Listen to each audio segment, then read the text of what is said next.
Now, Glad you made it, Nazim.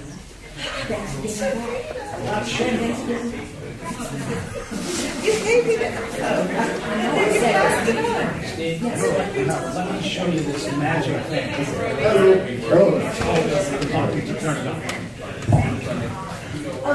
hello. Well, Yes. Exactly what this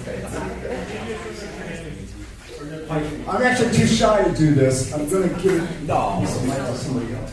Rich back there, could you MC this thing for me? I'm kind of like getting cold feet. Oh, stop.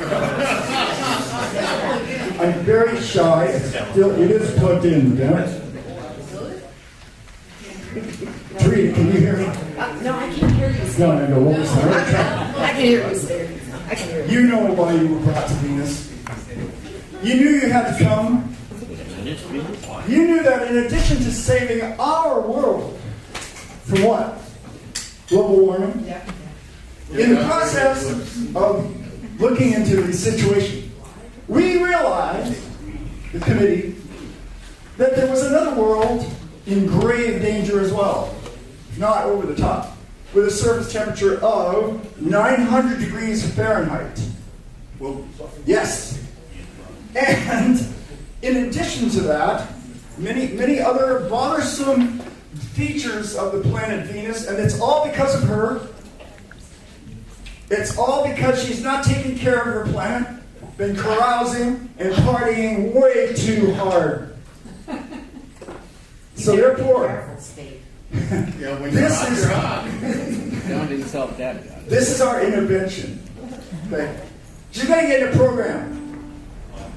So it's too much of a good thing. She said, it's created all sorts of problems, and that's why we are here. Rehabilitation Venus. And it is what you wanted all along. So therefore, I'm going to introduce a couple of people right now. Jim Davidson, and Karen Sujan. If I'm not pronouncing your name right, Karen, say so. That's pretty good. Okay. John. I want to read this bio here. Jim Davidson, born in New York, grew up in Oak Park, Illinois, and Berkeley. He attended the New England Conservatory of Music, studied with renowned jazz pianist Jackie Byard. He was pianist, arranger, and musical director for the local group Pastiche. Worked with singers Brenda Boykin, Buddy Connor, Larry Smith, and Jenny Ferris, and led his own trio and quartet. He currently appears regularly in a duo with singer Karen Sujan in an instrumental group led by guitarist Larry Steffi. Having made an exhaustive study also of Perry Mason, he has come to identify, in fact the book took 30 years and it's marvelous on Kindle. Don't be shy, you didn't mention it? That's not in the bio. It doesn't matter if it's in the bio. I'm letting them know about your marvelous, exhaustive study of the Perry Mason character through the movie, the TV show, and everything else that had to do with Perry Mason. And he has come to identify so much that he has miraculously acquired Perry's deductive methods and has offered his services as the mission's legal advisor in case our presence on Venus should result in any litigation regarding the possible impropriety of our invasion. Therefore, please welcome Jim and Karen.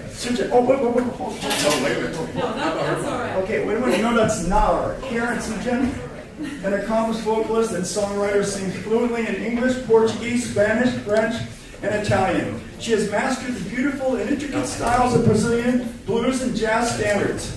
Karen has performed in Brazil, Mexico, and France. Locally, she has played with Molly Holmes, the Jazz Mouth. Is that it, Karen? Yeah. Jazz Mouth. The Brazilian group Sambazul. What? Sambazul. Jack Gates, New Geography, the Al Tanner Trio, Tres Pontes, at the Mark Hopkins, the Blues Mob Review, the Blues Mob Review, Alex Markle's band, and with Jim Davidson at Cafe Trieste, Bay Area venue. She also sings solo with guitar, performing her originals. Karen has serenaded all the gods and goddesses and has become legendary throughout 7 planetary systems. She considers the more imperious deities as challenges to be met. Saturn and Neptune are especially fond of her, giving her extra time to make use of and virtually unlimited voyages in the celestial submarine, respectively. She says Saturn's rings are not what they seem, and Neptune's trident's made of frozen bubblegum. Saturn's rings right on my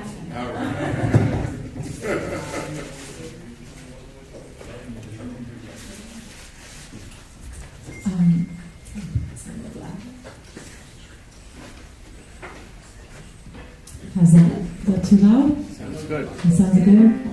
All right, we'd like to start off by doing Blue Bossa by Kenny Dorham, and I wrote the lyrics, and here it goes.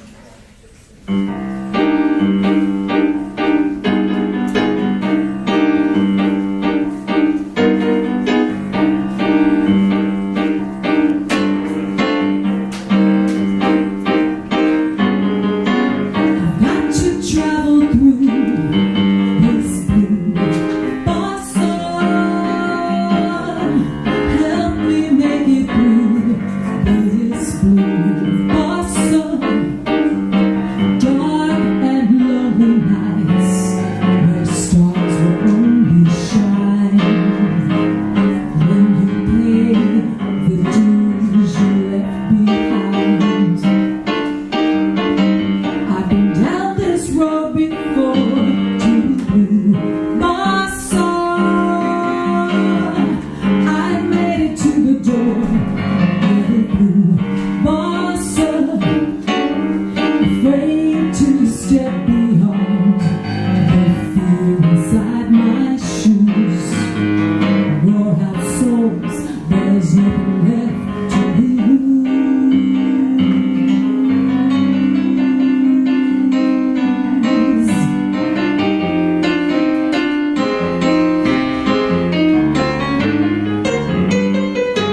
was a lonely one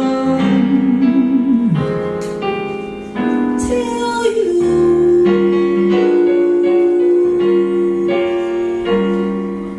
I used to lie awake and wonder if there could ever be someone in this wide world just meant for me.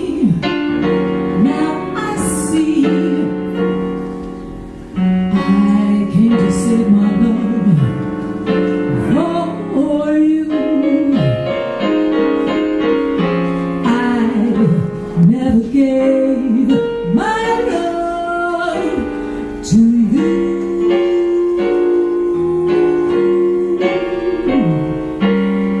And in my lonely heart, demanding it, Cupid took a hand in it. I hadn't anyone till you, till you, till you.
I hadn't anyone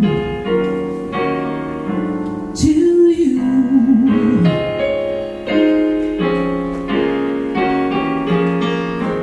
I was a lonely one till you.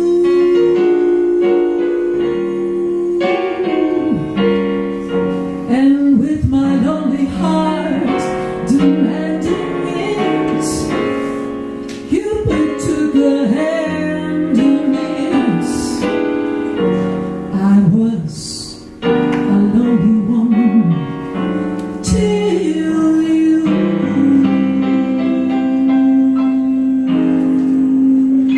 Yes.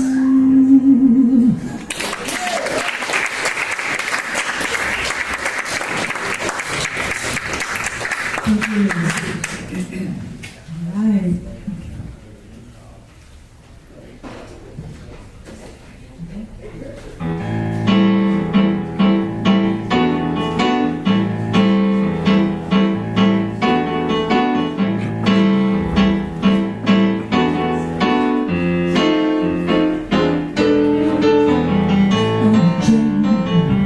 Unchain my heart, baby, let me be.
no.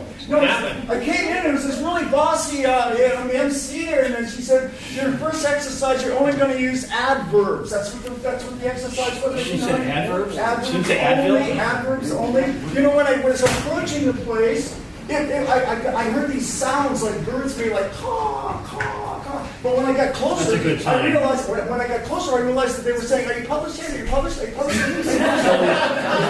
So, and then I went to see her. I went to see the battle axe. I said, you know, it's new, this is all very new to me. How do you write a poem of only using adverbs and all that? You know what she said, Tom? She said, what can I tell you, kid? Beginning, middle, and end. Now get back to the exercise. That's how That's what she told you. Where was this, Steve? Oh, I don't remember now. Was it in the wilderness? Oh, so then they got all these sesame blocks. Jesus. They got these sesame blocks out, and you know, with the letters and the big letters. I said, "What's this all about?" She says, "We're going to be channeling our inner children like that, just like that, right?" Oh, that's the worst. I hate that in the house. And then the little girl ran into the room. She says, "Mommy, God, I'm tired of waiting in the car. I'm tired of waiting in the car. Can we go home now?" You know what they did? They said, "Oh, would you share something with us? Do you write too? Little girl, would you please?" She says, "Mommy, I'm scared." She ran away.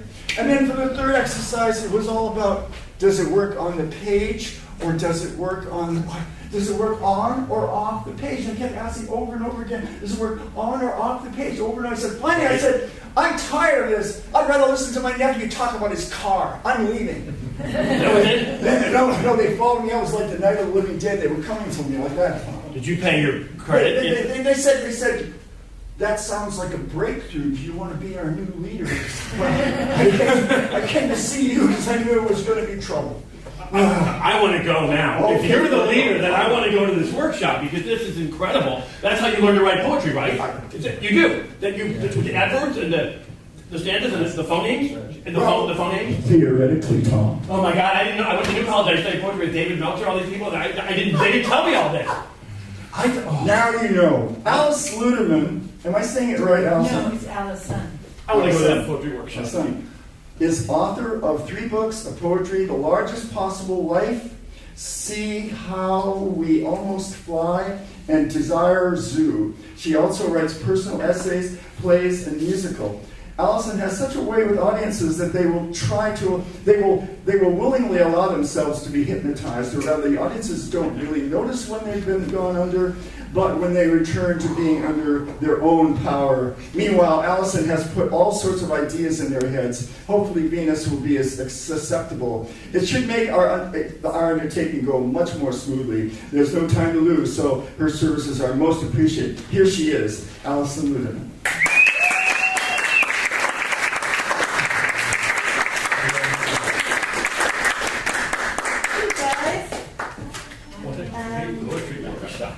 One thing I didn't say is I'm from Boston, and I am so proud of Boston today.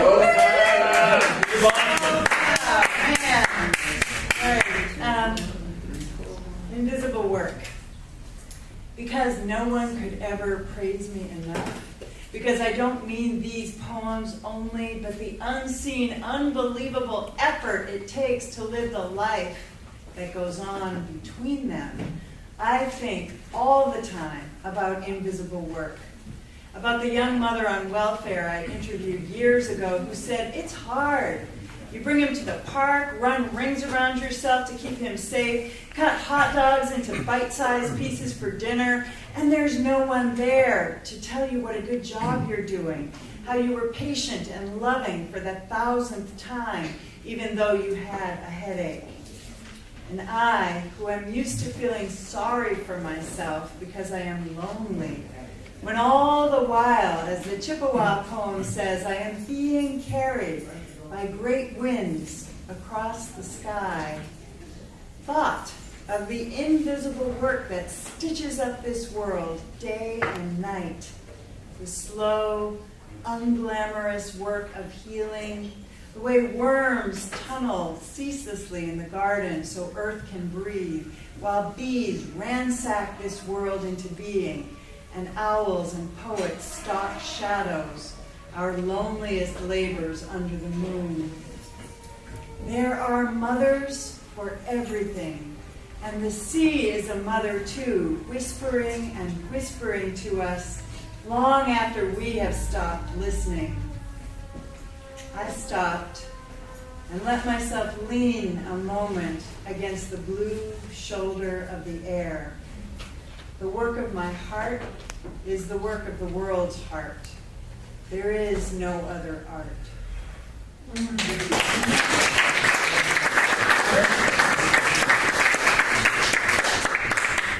So I told Steve that I have this new poem called Ruled by Venus, so I'm going to read it. You guys are the first people to hear it. I was revising it this afternoon. So it's called Ruled by Venus. I wanted to love everyone, but that turned out to be harder than I thought. When I was young, I was soft as the underbelly of a barnacle. Everything you are not supposed to feel, I felt. Having been, from the start, made of sea foam, a bubble of desire, a pipe dream, a whisper between lovers. I could not adapt to life on land, its sharp corners and edges. But this is where my people lived, the tribe I was born to, so in spite of myself, I learned, as we all do. Time passed, I hungered and bled and hungered and forgot the language of waving kelp, the stealth of angelfish silently navigating a world without borders. Instead, I moved to the city, stepped over bodies huddled on street corners, my car keys clenched in a scared fist. Here's what's left of my testimony, for what it's worth. Everything I've done or tried to do was an attempt to return to that original sea and be birthed again, only this time more able to navigate in a maze of broken promises. All my desperate loves, sharp words, all my striving and ambition, so many swords in a battle I needed to lose, so much prayer smoke carried on the wind.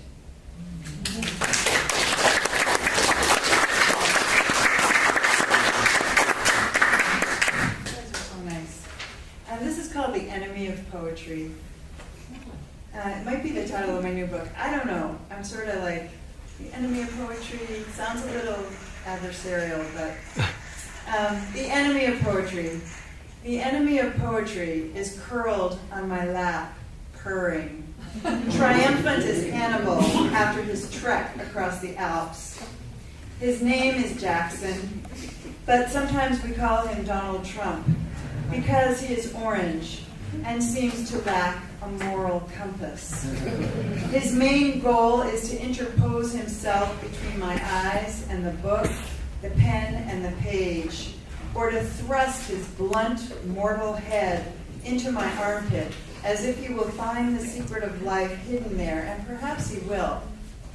Ignore him and he'll scratch the sofa to shreds or make confetti out of the curtains. And when I tap for hours on my laptop, he jumps on the desk to stalk the screen, settling his rump on my keyboard, composing his own cryptic lyrics. Like life, he thwarts the poem while becoming the poem, taunting me with his tail in my face, or when I go to throw him out, turning to gaze into my face with topaz passion, insisting on the dominion of the unspeakable.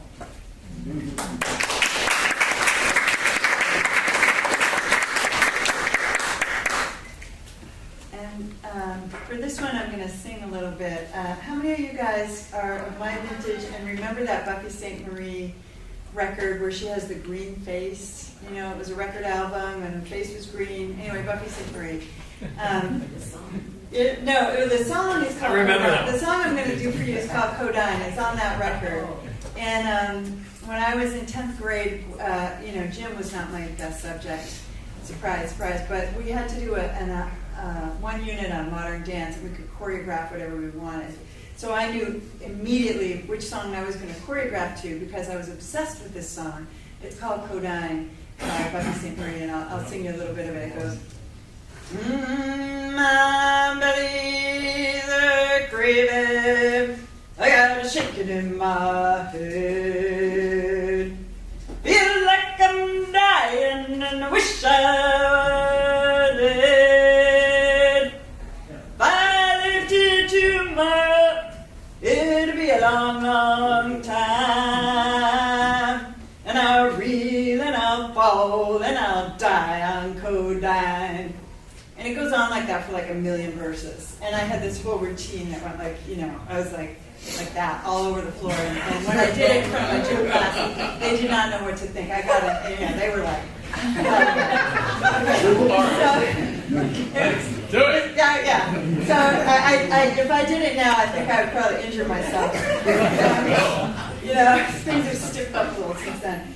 This is called Buffy St. Marie, I Love Your Howl of Anguish, because it's real.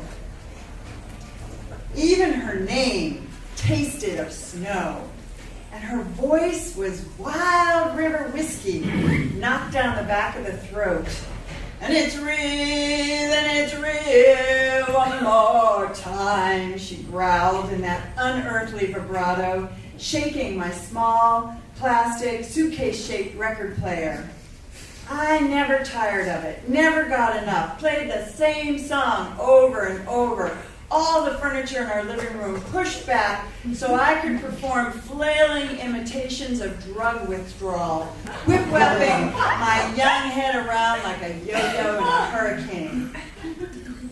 I am a wound, crying to be touched. I am a fragile sword stuck, quivering in suburbia's gray tombstone. My father threatened to break the record in half, and my mother, scared, slammed what doors she could. But that voice of rust and regret seeped in under the threshold with its message of hell and gone, its molten insinuations, and I was already out of my mind, galloping wild over the moaning hills, strung out on a line of song. Right.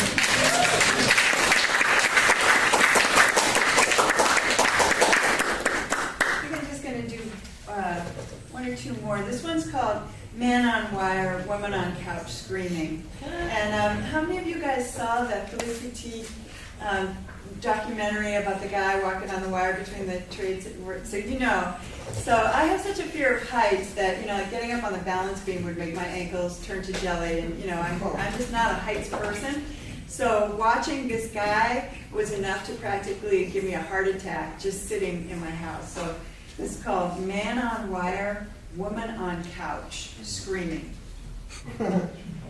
Above flapping green awnings and cars idling at stoplights, above yellow lines and white lines painted on asphalt, and the man hawking coffee and donuts from his little metal cart. Above cruel, jagged cornices of buildings, above clouds, above gulls and their squawking. Higher than that, 110 stories up. One slippered foot glides onto a strung cable, then the other, and he's dancing, holding nothing but a long pole, balanced against air currents, against laws, against common sense, dancing in God's empty palm.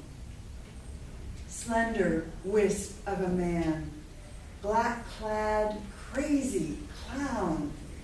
And you, watching the video on your couch, why are you screaming and writhing like a woman in orgasm or childbirth, or like someone being dangled head down from a great height? You're safe as a hamster in your own safe house, watching this man walk on a wire between what used to be twin towers. There used to be a world to step off from, elevators, fax machines, water coolers. Who'd ever dream the dreamer would outlast steel? There are moments you pray to be ready for, but seldom are. He steps off the edge into air. Great shining panes of light. Sheer freedom. The magnetic dread and pull of it. Now he kneels. Now he salutes the towers, the city, all space and time. Now he lies down, face to the sky, perfectly relaxed, and you want to faint, you who do not trust the ground to hold you up, who think you'll fall off the earth for one misspoken word. This, it's like being inside a cathedral of pure terror, skewered by the sound of bells. And even after he climbs down and is received into the blue-coated arms of a New York City cop, even after the whole city exhales and goes back to its ordinary pleasures and ills, it goes on somewhere, forever in the mind, in the living cells, to step out of the possible into amazement. How the dream floats over the city where steel melted and buildings dissolved. How in the end, only the ephemeral endures.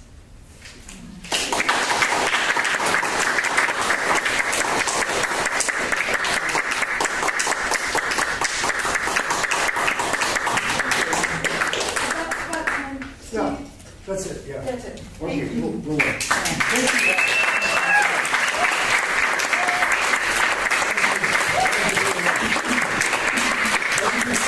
Artifacts, Venus, what's left, most of it was destroyed. The inhabitants now live in titanium teepees. They're afraid to go outside because of all the sulfuric acid. And the pressure of the atmosphere is like being underwater at 3,000 feet. So you can imagine all the work there is to do. Next up is Victor James Smith. And this is what he wrote when I asked him to give me a bio. Okay. Designers, convertible furniture, twinkle, whisper. Materials, Cook, York-based Fisher-Price, nickel with modern once panache. Design honeycomb, sleep and play features and includes options. Contemporary walnut rooms. Had style upon steel cribs, Ming inspired. Wow. Textile, modern reflecting and signature line, polished, launched, Kim room, associated, chic, high contrast crib. Today's graphic wanted, elevate modernism, recently Adler's motifs, press, cat design, time, aesthetic, want nursery furnishings of parents, the black collection vibe, Jonathan, blend babies responded new. Also, Victor is our astrogator. He is guiding. Without him, we should be drifting into either. He has mastered the art of guiding a spacecraft by means of selective telepathy. And as long as he may be kept awake, we stay on course. You see, he kind of intuits the trajectory. Whatever feels right is where we go. And so far, we've gone the right way. He relinquished control only when we enter the atmosphere of Venus, as he does not care to navigate through sulfuric acid clouds. But that's the easy part anyway. A baby could do it. Victor.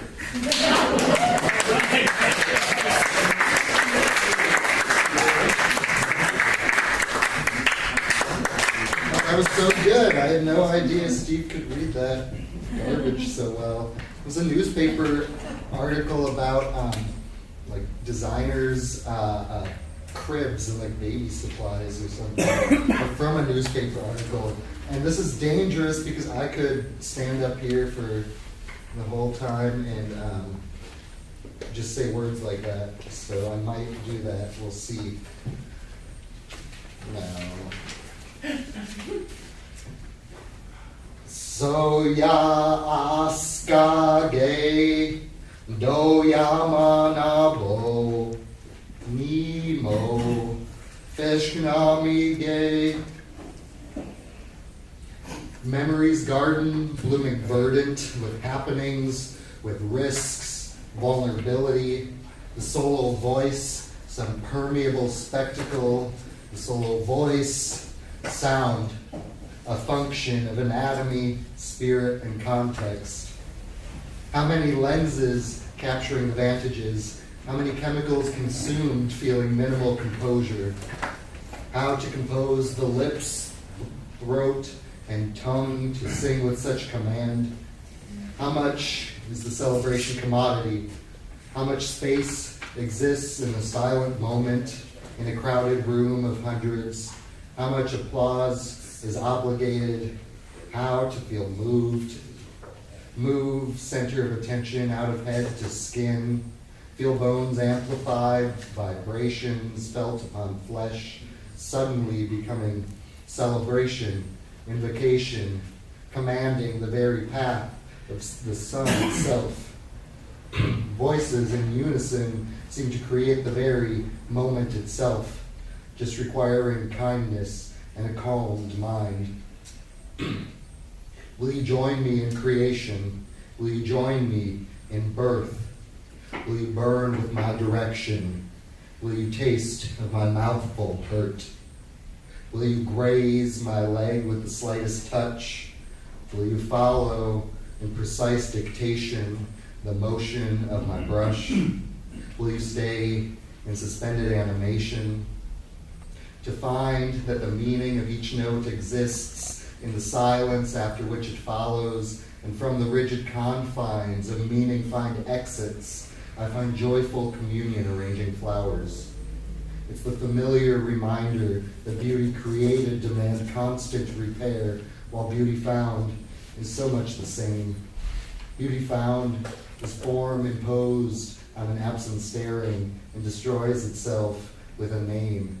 Blameless, ephemeral, shackled, day. Words wither on a limb, sawdust hilling beneath the violent act. Annual maintenance, the final word. Sorry to bother you, no, what was it? Not good at keeping promises made to self, a snail crawling down the braids. What did you have for dinner last night? What did you eat last year? Were the seeds carried far by Wednesday's breeze? What did you say? The best thing you ever painted was an end table, checkered top, 3x3 grid, each square a frame. And this is a Saturday walk in the cemetery. How can something so insignificant make so much noise?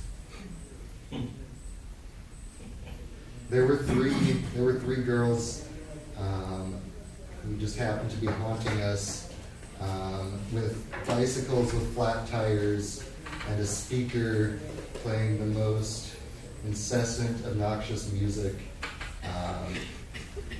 while my partner and I were just trying to walk in the cemetery, and we kept thinking, oh, they're gonna pull ahead, and they couldn't bicycle more than 20 feet without having to stop and get off and scream, and it was terrible.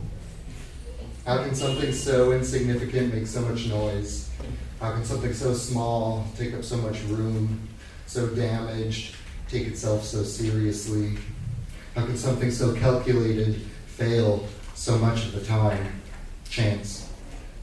How can something so erected lean so much? How can something so nasty compel? So twiny stand in like metaphor? Way down, way down. How can something down be so warm? How can something scream like a child in public? It is a child in public. The sun continues to shine, but the air is cold, and I made up an excuse. I needed my jacket. No, not the jacket at work, but the one at home. So how can something so stupid think so much? You. Do you work from home as much as you want? What kind of question is that? Come with me to buy cigarettes. Gross. Well, it's not for much longer, you know? Why do the hand and the time blink out of sync with each other while crossing the street? Why is that a question? How can something so doe-eyed stand and face such a scene? Why do my question marks look like chocolate? Why did I get this coffee? Last time you tried to steal my sunglasses because the case looked like yours. How can something so confused keep acting like I do? She exists, yes. Does there need to be more?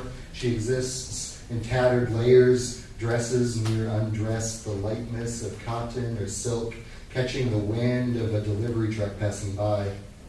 If you look had a single thread. There is no question at all about its ontology. It is a perceptibly taught tautology, the thread existing as itself, for itself, by itself, for the cut and stitched fabric of your silk slip. It is joined with other threads, and this is where you always get confused. When you start looking for distinctions, multiple isnesses, by what act do you set the first one apart? When is she not existing? As her dress? As her hair? As the language she speaks only to you in the privacy of her bedroom? When did you stop being her? Stop being I? Start being... First, it isn't that easy. Second, it doesn't belong. You want to know what it is? Okay, good. Me too. Waiting here for a luminescent burst of epiphany, the sudden fracturing of tired assumptions, the timeless lifting of the veil. Timeless because it exists apart from time, not because it has a pause, break, apart the chord structure, break or part or restructure a chord. Consensus reality. Sitting in candlelight, trying to recount a story. Tangerine. That was the fruit that you cut open, bleeding out sweet memory juices and fragments of better days. It gets so terribly quiet here sometimes. I hope you can understand. And a little bit more nonsense than I'll do with something that might actually be a poem. This is I have a thing with doing substitutions and encryption, and I tried it with a poem, so I'll read you the translated. No, I'll read you the original and then I guess the translation. Free illusion, all sing, skin joint plus literal. Buzz, sing, all parking, skin free, plus illusion, all king, power free, slight rice, par buzz. Buzz, parking free, apart free, parking buzz. Joint, skin, object free, illusion, all plea, buzz. Joint, skin, object, buzz, parking, please, plus, apart, illusion, all plea, plus. Free, parking, free, plus literal, all illusion. Buzz, illusion, skin. Buzz, plea, buzz. Free, par, buzz. Skin, object, please, rice, slight, joint, please, plus. Buzz, buzz. Buzz, please, plus. I choose to write this with few words. We write to undermine this I. Few choose to mine under I, even fewer under we. We underwrite I, or I underwrite we. With this word I choose to say we. With this word we undermine said few, or choose to say few. I undermine I, few words to choose. We say this, we say we. I under we. This word said fewer even with said few. We said few. And yeah, I'll do one poem and I'll be done. It's called Big Cat Blanket Poem, and it is written about a blanket in our bedroom with a cat on it, in the guest bedroom with a cat on it. I wrap myself in a cat blanket, wrap myself tight against the world, against the wall, lying in bed, the fan whirring on the shelf above me, the window open, sounds of traffic coming in, some cliche like urban jungle coming to mind. But then I remember what I think is true. I think it's true that cougars live in forests, not jungles. I think I saw it on TV or read it in a book as a child. I think I heard Mike say it when I lived in the woods on the border a half mile from Canada. Heard him say that he shot a cougar out behind the house. Or was it a mountain lion? Or are they the same? Parenthetical, they are the same. Somebody interrupted me one time and said, end parenthetical.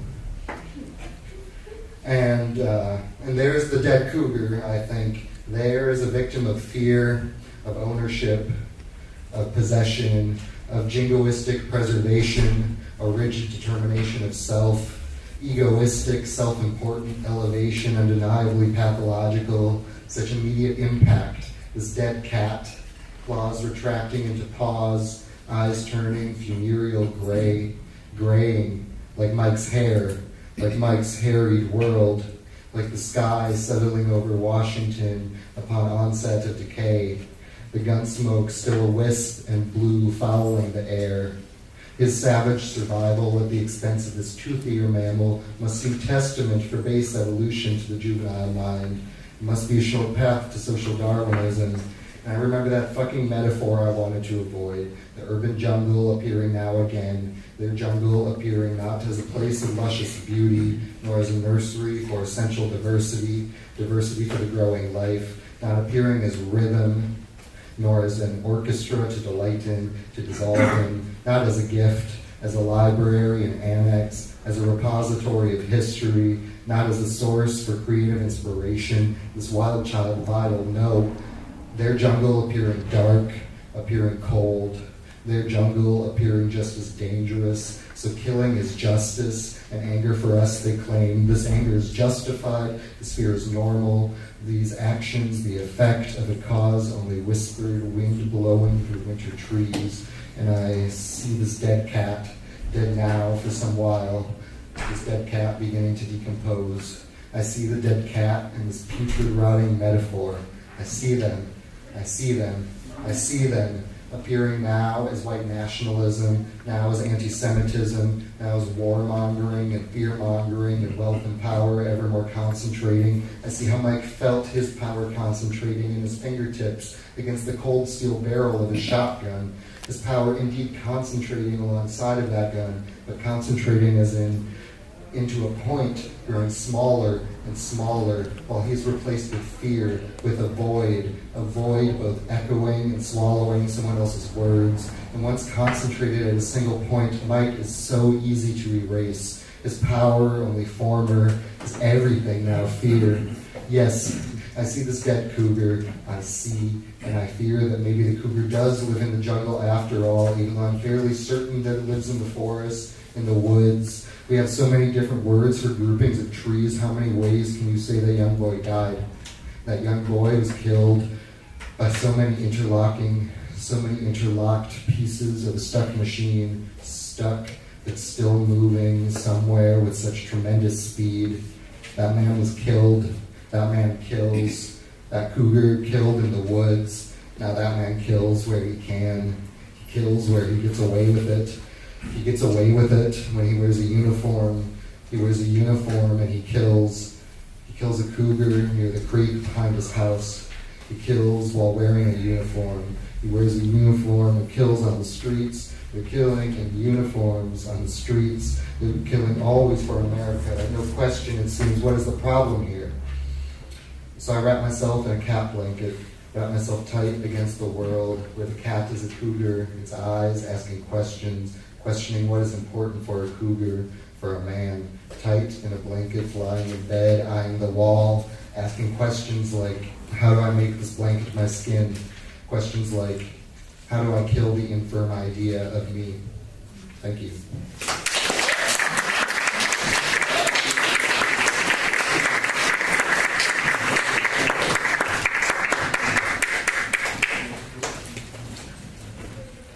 Christine? Hi. Hi. Could you be next? Sure, yeah. All right.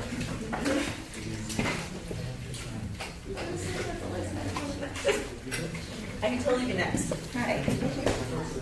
Let's see. What's my phone? What are you? Sorry.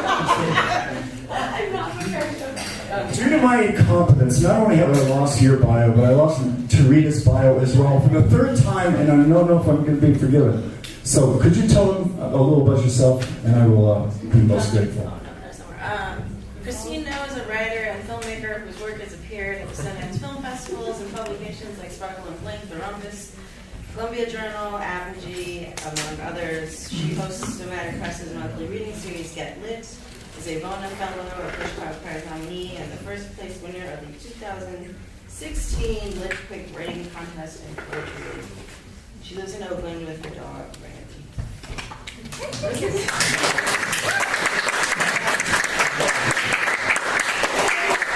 It's my first time here, and I'm really nervous, and I totally didn't. Don't be nervous. I'm like not prepared. It's gonna be nervous. You got it.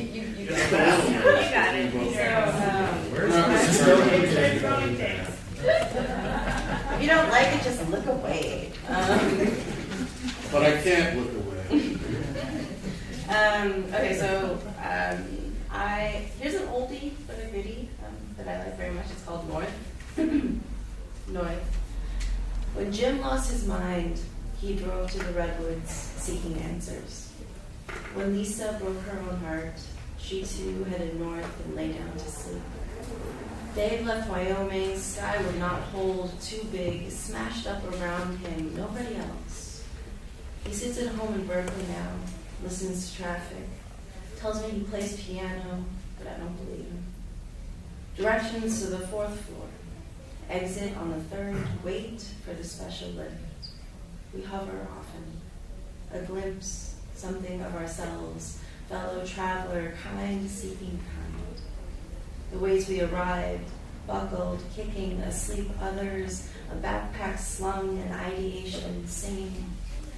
Lisa knew the color codes, gray for restraint, blue for a sprinter. Kicked the drama therapist once. They put Charlie on an MAOI, no gluten, no soy, no fish, so be it. We'd give up anything. We would. We've tried. We of Club Med, the quick pickled bottle cap snappers, pill collectors, we the pharmacy frequent. The daily reportage. Remeron makes Dave sleepy, Jim lost 10 pounds on Wellbutrin, Lexapro calms, Risperidol slows. Karina skates the wide berth, the blue scrubbed lunch crowd, rearranges the Thanksgiving spread. You're welcome. When things don't make sense, the company of others like you might be enough to keep going. It might. When Charlie left, for better or worse, nobody told me. I stalked the hall, found his cigarette butts, kept them each in case. Didn't you? Don't you know what I mean? I dreamt that night of Charlie, Lisa, elevator doors, of Jim confiding in the redwood trees older than the 4th floor. It was enough to make me want a different way, a different turn than the one I took. Look where it got me. If you are confused, as I am, don't head north. You'll end up here. I wanted to ask Jim what they told me. The trees, I mean, about north. Does it exist at all? A place where we are not so lost? Somewhere the redwoods have answers? Thank you.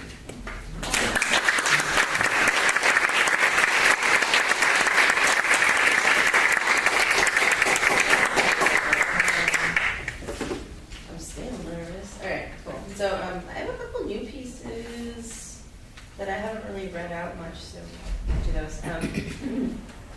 So I got really into space documentaries for like the past year. I don't know, it's just nice to fall asleep too, but I really got into the Hubble telescope. Yeah. Really got into the Hubble telescope, and one of my favorite images ever is the Deep Field, which is Hubble's, it's not its first image, but in the 90s, scientists, they pointed the Hubble at this like piece of sky that's about the size of like a tennis ball from 300 feet away, and they photographed it for 10 days. And what developed is this giant field of over 3,000 objects, all lit up. There's supposed to be galaxies, nebula, and all of that in something that looks like this from our point of view. And it's amazing. There's so much out there. Atoms. Love Hubble. Anyway, Space Metaphor Love Letter, or Notes from Hubble's Dream 1. I love you with the violence of a brand new consciousness, atoms swarming, babbling, incoherent, growing exponentially, which is to say, I love you like a big fat baby. My love is the spectacle of whole galaxies crashing or the precarious nudge on a planet's axis. I love you space-time disastrously. Everything about us is all or nothing, a fucking disaster. Heaven's Gate, Hailbach, Purple Sneaker. Lovers like us, hadrons colliding, Atlas and Alice, proof of God. Lovers like us, supernova remnant. Lovers like us, destroyers of worlds. We'll go out all boom and particle light show, make love come crashing as hydrogen and helium light. Start a million solar systems, 3,000 galaxies, a tennis ball, immeasurable chances at life, and you and me. What I mean is, I'll miss you. I always do. What I mean is, I gotta go, but you stay here. I'll meet you in the deep field. Look for me there. Look a while. Just a little longer.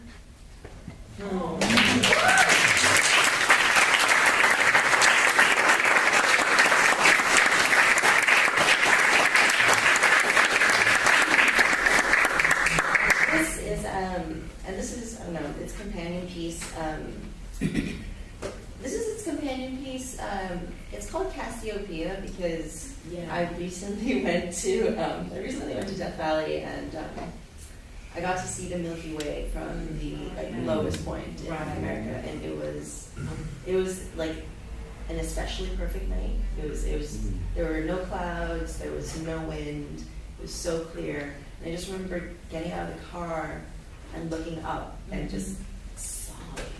Yeah, just sobbing. Anyway, and Cassiopeia hung out kind of all night on the horizon. But this is kind of more about New York. So Cassiopeia, or notes. I mean, the story's longer, so I'll tell you guys there. Notes from Hubble's Dream 2. I've heard that where you are, planetariums open their doors for dreamers. That there's a secret entrance for somnambulists and the narcoleptic. I've heard the subtle crowd murmur their half-sleep hellos, the reverent silence between traffic signals. Single file hush into the grandeur, marbled halls of ancient possibility, but their dreams are not here. That taxi cabs make oceanic trips from borough to borough, that after rush hour, they fly. That it rains petals unannounced where Broadway and Bowery meet, this I've seen with my own eyes, exiting the L on 14th. Here, I go to bed before the sun. The West Coast is wasted on me. It's February, and the girl next door is wearing shorts. Here, stars are just people. Sunset, a boulevard. The night sky, orange, no moon. If they mean what they say about gods and monsters and 7 days, I of stardust must be an orphan. Why aren't we made the same? This is heartbreak. You are so beautiful and far away, further than I can ever reach. You are beautiful and so far away.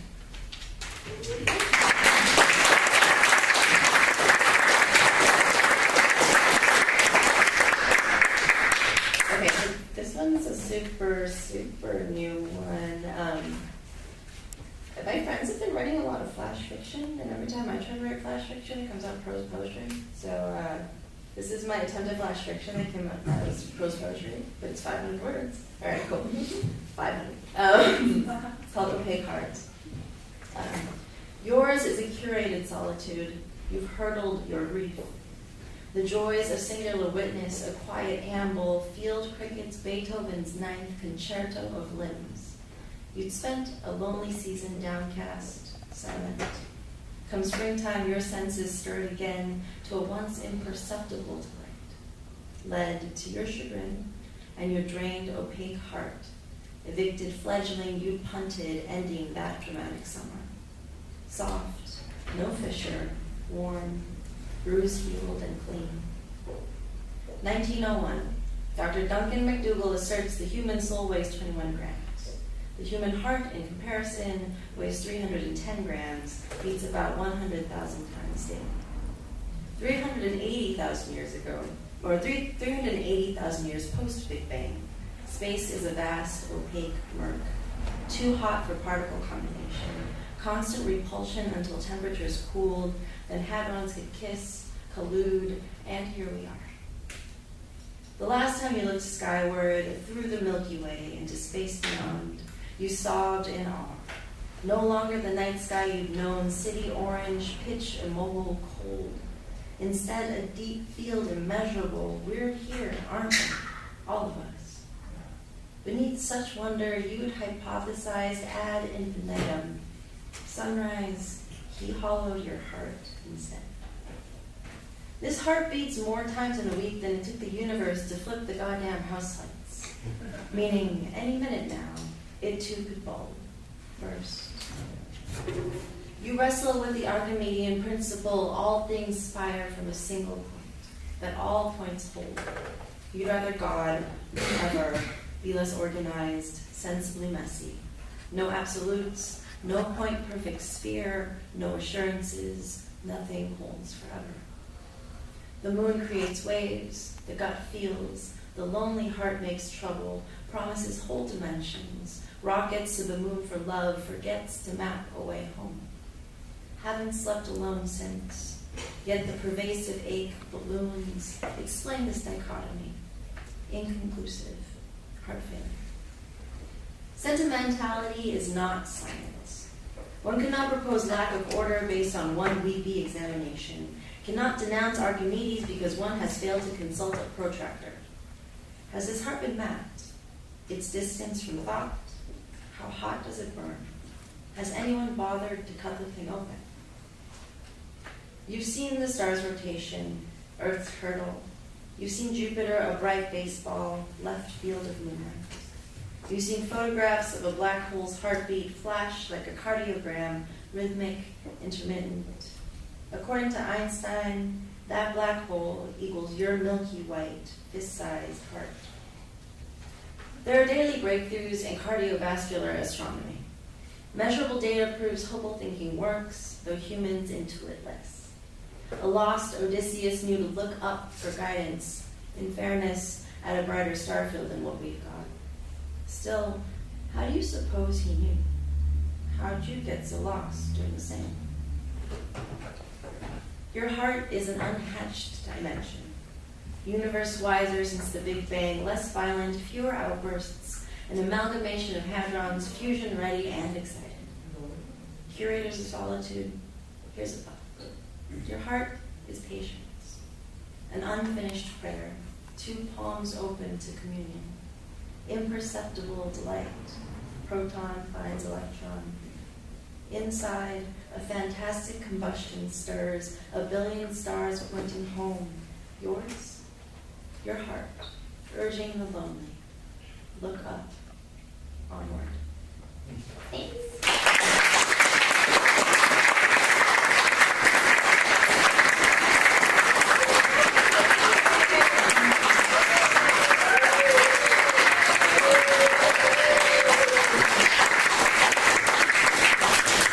Thank you so much for seeing this wonderful, wonderful stuff there.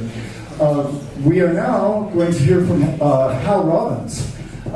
Harry Robbins, author, underground cartoonist, filmmaker, fine artist, actor, radio broadcaster, poet, songwriter, founding member of Church of the Subgenius, long-running nightclub show, Ask Dr. Hal, 2 Bay Area radio shows, these are really great things, Puzzling Evidence, 3 to 5 a.m. on KPFA 94.1, and Ask Dr. Hal is podcast radio Valencia.fm. As voice actor, HR is best known as Dr. Kleiner in the various versions of Valve Software's Half-Life. His show at Burning Man is an official part of that event. Saturday, Day of the Burn, 5:30, 7:30 in Center Camp, the People's Fashion Show, not to be missed. His art has been shown in solo shows and international ones with the late H.R. Geiger, Jack Kirby, and others. He has lectured on paleontology at the American Museum of Natural History in Manhattan, and his Wikipedia entry contains a partial list of books, comics, and other publications. Dr. Hal is looking after the integrity of the hull of our ship and seeing to it that the extraordinary pressures at the surface of Venus do not rupture the craft and instantly end our endeavor. Once the planet is terraformed and returned to habitability, he can relax, and so can you, and you can seek his autograph. He is also keeper of the extensive library we have, all its nanotechnology, and it fits into a thimble full of hyperspace. Dr. Hal.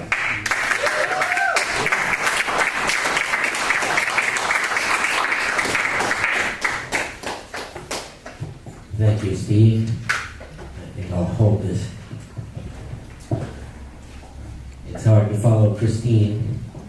But I'll try.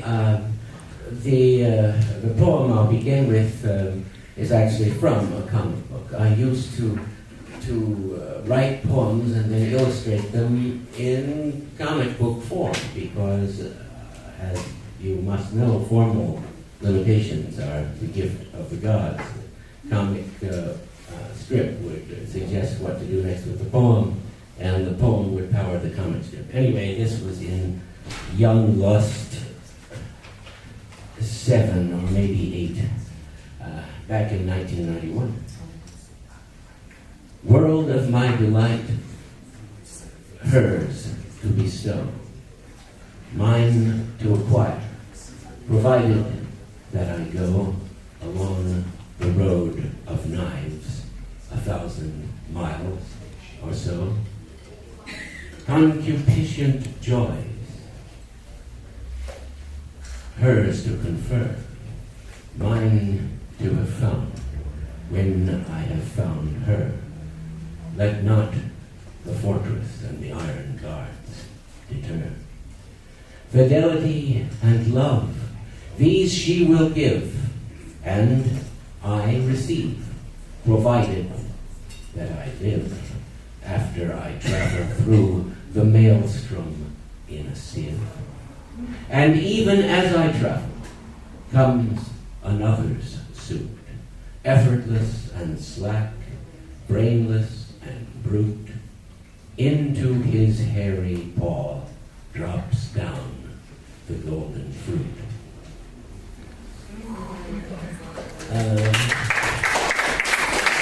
Thank you.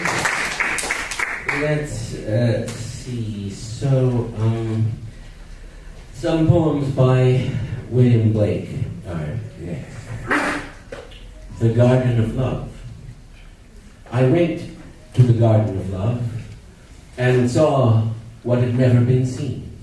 For a chapel was built in the midst where I used to play on the green.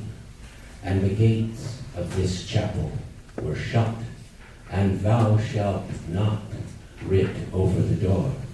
So I turned to the Garden of Love that so many sweet flowers bore, and I saw it was filled with graves and tombstones where flowers should be, and priests in black gowns were walking their rounds and binding with briars all my joys and desires.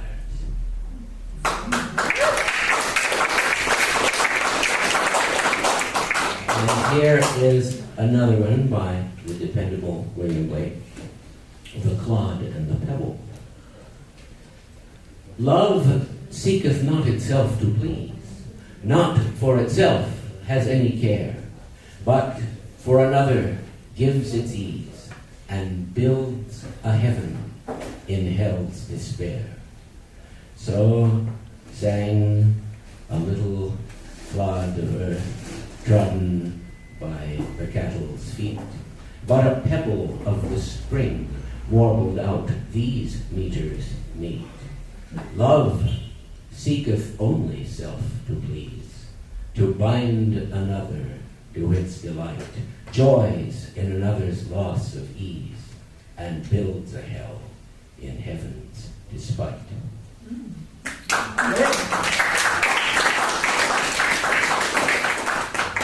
Many critics don't like Blake's longer prophetic poems, but I believe they're very worthwhile. One has to have some familiarity with the self-created mythology in those poems, the paradoxical, confusing figures of Los, Urizen, and so on, but I think it pays one's attention. This is an excerpt from his lengthy poem, Milton. The wine press of Los is eastward of Golgonooza, before the seat of Satan. Luva laid the foundation, and Urizen finished it in howling woe. How red the sons and daughters of Luva. Here they tread the grapes, laughing and shouting, drunk with odors, many fall or wearied. Drowned in the wine is many a youth and maiden. Those around lay them on skins of tigers, or of the spotted leopard or the wild ass, till they revive, or bury them in cool rocks, making lamentation. This wine press is called War on Earth. It is the printing press of Los, and here he lays his words in order above the mortal brain, as cogs in a wheel are formed to turn the cogs of the adverse wheel. Timbrels and violins sport round the wine presses, the little seed, the sportive root, the earthworm, the gold beetle, the wise emmet dance round the wine presses of Lufa.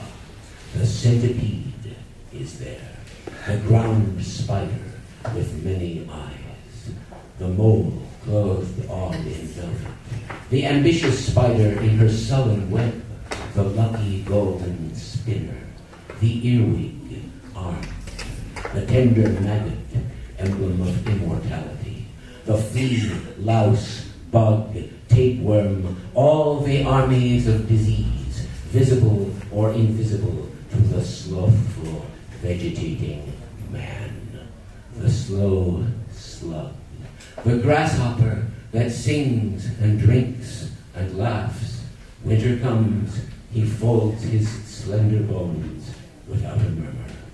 The cruel scorpion is there, the gnat, the wasp, the hornet and the honeybee, the toad and venomous newt, the serpent clothed in gems and gold. They throw off their gorgeous raiment. They rejoice in loud jubilee, dancing round the wine presses of Lufa, naked and drunk with wine. There is the nettle that stings with his soft down, and there the indignant thistle, whose bitterness is bred in his milk, who feeds on contempt of his neighbor. There all the idle weeds that creep round the obscure places, and display their various limbs, naked in all their beauty, dancing round the wine presses. But in the wine presses the human grapes sing not, nor dance. They howl and writhe in shoals of torment, in fierce flames consuming, in chains of iron, and in dungeons circled with ceaseless fires, in pits and dens and shades of death, in shapes of torment and woe, the plates and screws and racks and saws and cords and fires and cisterns, the cruel joys of Lufa's daughters, lacerating with knives and whips their victims, and the cruel sport of Lufa's sons. They dance around the dying and they drink the howl and groan. They catch the shrieks in cups of gold. They hand them to one another. These are the sports of love, and these the sweet delights of amorous play, tears of the grape, the death sweat of the cluster, the last sigh of the mild youth who listens to the luring songs of Lufa. Wow.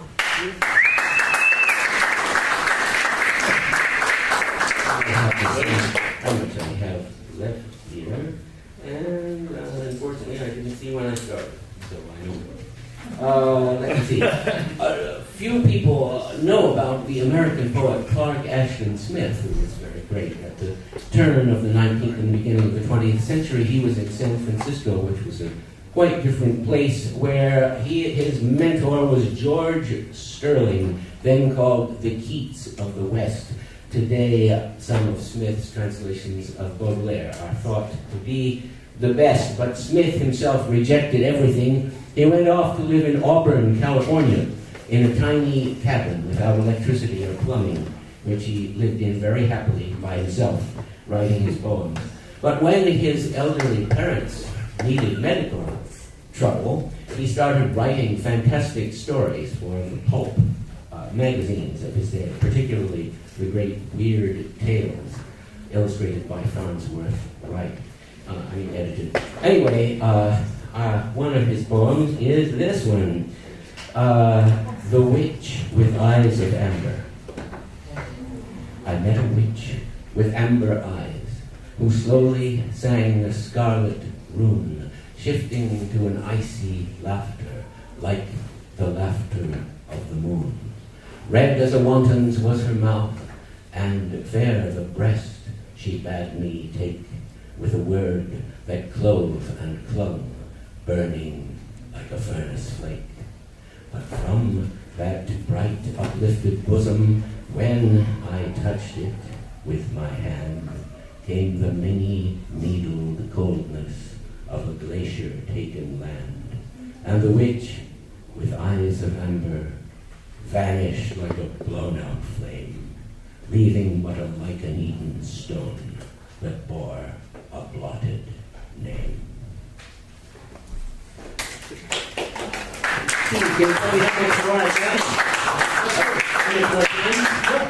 One more. One more, all right? Well, I'll try and make it a good one. And that one will be one that occurred to me after the last election. Every time I've tried to say it, there's been some unruly disruption. Maybe that this one will break the curse. French say, jamais 200. Anyway, I will try it. September 1st, 1939, by W.H. Auden. I sit in one of the dives on 52nd Street, uncertain and afraid as the clever hopes expire of a low, dishonest decade. Waves of anger and fear circulate over the bright and darkened lands of the earth, obsessing our private lives. The unmentionable odor of death offends the September night. Accurate scholarship can unearth the first offense from Luther until now that has driven a culture mad. Find what occurred at Linz, what huge imago made a psychopathic god. I and the public know what all school children learn. Those to whom evil is done do evil in return. Exiled Thucydides knew all that a speech can say about democracy and what dictators do. The elderly rubbish they talk to an apathetic grave analyzed all in his book. The enlightenment driven away, the habit-forming pain, mismanagement, and grief. We must suffer them all again. Into this neutral air where blind skyscrapers use their full height to proclaim the strength of collective man, each language pours its vain, competitive excuse. Yet who can live for long in an euphoric dream? Out of the mirror they stare, imperialism's face and the international wrong. Faces along the bar cling to their average day. The lights must never go out. The music must always play. All conditions conspire to make this fort assume the furniture of home, lest we should see where we are, lost in a haunted wood. Children afraid of the night, who have never been happy or good. The windiest militant trash important persons shout is not so crude as our wish. What mad Nijinsky wrote about Diaghilev is true of the normal heart, for the error bred in the bone of each woman and each man craves what it cannot have, not universal love, but to be loved alone. From the conservative dark, and into the ethical life, the dense commuters come, repeating their morning vow. I will be true to the wife. I'll concentrate more on my work. And helpless governors wake to resume their compulsory game. Who can release them now? Who can reach the deaf? Who can speak for the dumb? All I have is a voice to undo the folded lie, the romantic lie in the brain of the sensuous man in the street, and the lie of authority whose buildings grope the sky.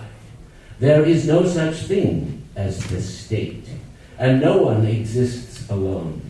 Hunger allows no choice to the citizen or the police. We must love one another and die. Helpless under the night, our world in stupor lies, yet dotted here and there, iconic points of light flash out wherever the just exchange their messages. May I, composed like them of eros and of dust, beleaguered by the same negation and despair, show an affirming flame. Thank you. Thank you, Dr.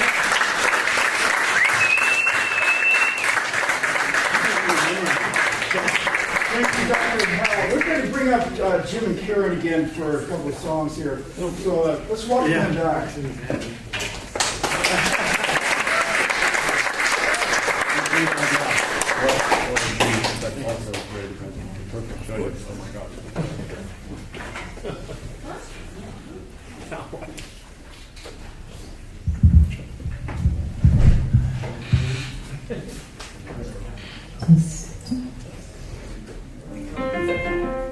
Wow.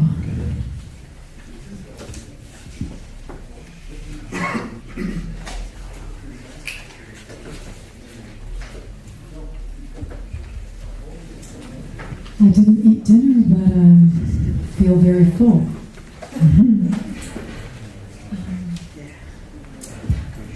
We'd like to do a Leon Russell tune, This Masquerade for you.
carry on this way. We're lost in this masquerade.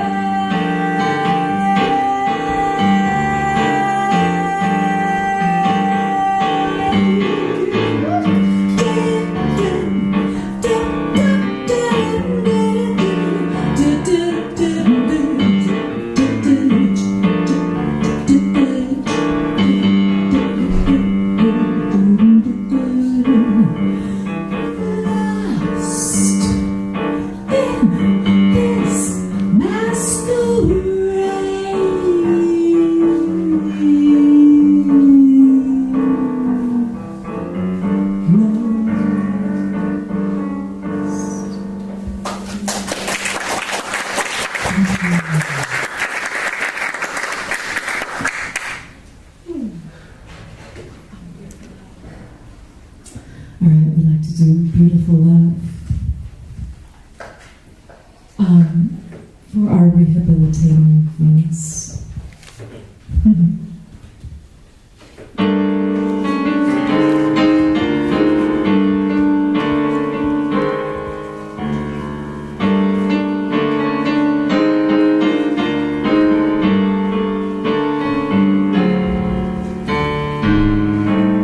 Beautiful love, you are a mystery.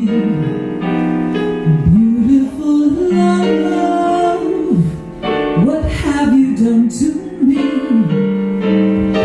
I was contented till you came along, thrilling my soul with your song.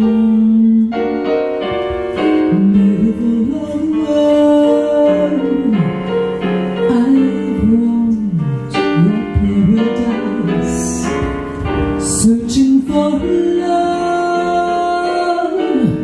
my dreams to realize, reaching for heaven, depending on you. Beautiful love, will my dreams come true?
do like someone in love.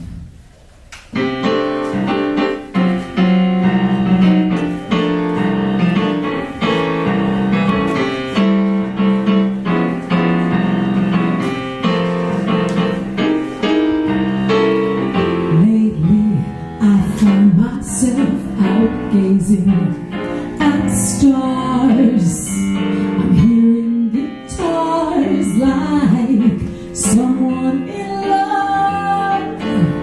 Lately, the things I do astound me. Well, it's mostly whenever you're around me. Lately, I seem to walk as though I had wings. I bump into things like someone in love. Each time I look at you, I'm limp as love, and I'm feeling like someone in love.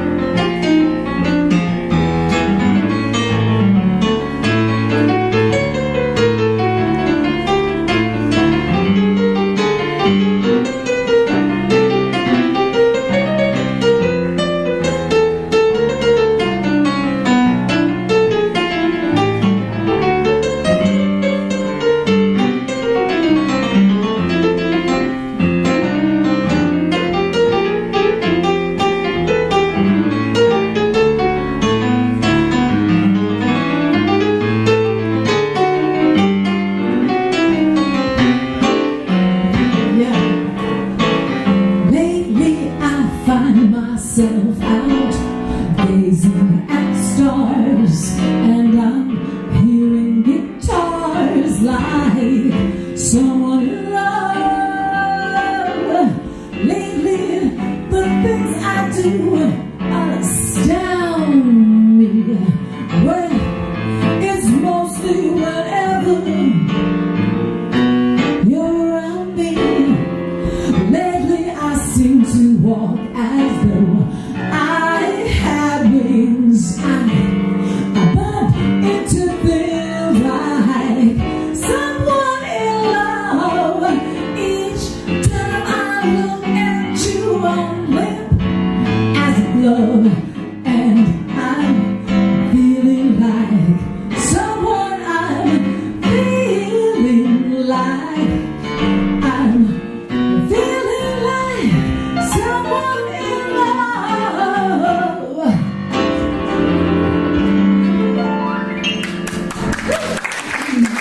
Thank you, Jim Davidson. The awesome Jim Davidson. All right. Thank you so much. I like that little flourish at the end when you blow his shit. How does Hal memorize his poems? How does everyone do what they do? I mean, okay, Tom Stolmar is human still. Is that what you wrote? God, I can't even read this. Educated by the likes of David Meltzer. What does that mean, by the likes of David Meltzer? Is there another one? Gregory Corso, even more so. God damn, Tom, where are you? Explain yourself. Allow Mr. Stolmar to explain himself. Oh my God, that's what he wrote next. All right. However, what you should know, he wrote over this thing, so I can't even read it. Tom is actually, he was recruited from Burning Man's Temple of Mudra, the construction of which was left entirely in his hands. He assured them that he told me this in the middle of a dust storm at 3 a.m. that I can't read.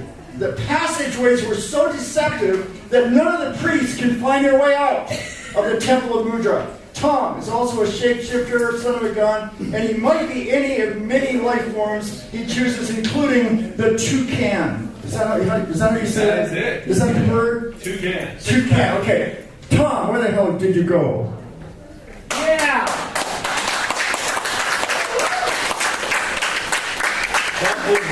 Hug it out, man. Hug it out. What? It's better be good. This really better be good after all of that. These are the remaining anchovies. Those are for Dr. Hal. Because I think that after, let's put it quite bluntly, I'm a very hard act to perceive myself. I can't handle it. After all of this, I got nothing left. I swear to God. All I came in to see the impeached Trump shirt, and it made me happy. We're here for you. This is a whole. Just arrange it. That's a full rack. That's a full rack. What do you need, Tom? I need a chair. I'm like Spalding Gray. I can't just stand here, for God's sake. Here's one. Thank you, Hal. There's two. Well, there's one One for over each here. cheek. There you go. Yeah, one for each cheek. That's good. Too fast? That's good. Thank you guys for coming to the show.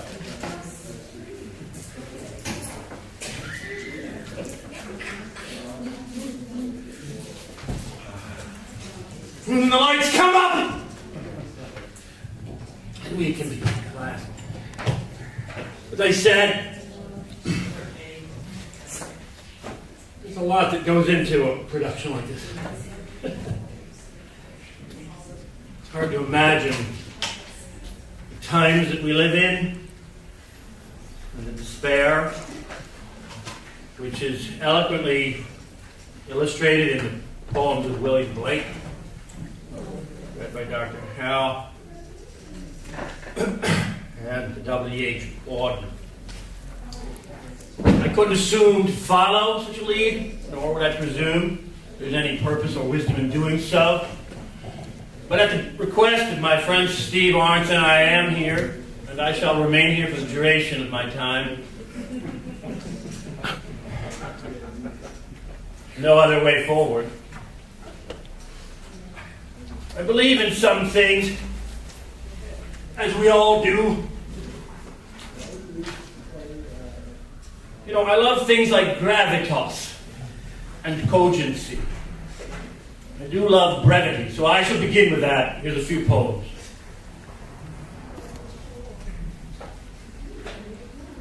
This is entitled Keeper. Writing poetry is not like comedy either. Not just about singers on every second line, but what is the levity in the next corridor? It's not going to work. It's going to not work. Hey, what do you got? A small bone of contention out there. A small bone of contention. I can't. How does one begin, even, to enunciate the depravity of these times? We have fought 2 world wars against fascism. My wife is Hungarian. I spent a lot of time in Budapest. I graduated high school in Germany. And I think we know what fascism is. And we're living in it. And it is very sickening.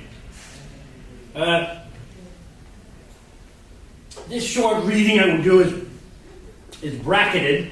These are kind of bookends, you might say. Bookends. Bookends. Not the Simon Garfunkel thing, no, bookends. I have a favorite living poet. Her name is Kay Ryan. And this poem is called Ryan-esque. I want to write in my journals because I love words. But words don't love me back. It's not reciprocal, like a cat. It's one-sided. They just lie about in the absolute, most adorable states of repose. Half-slit eyelids, dangling tails and paws and toes.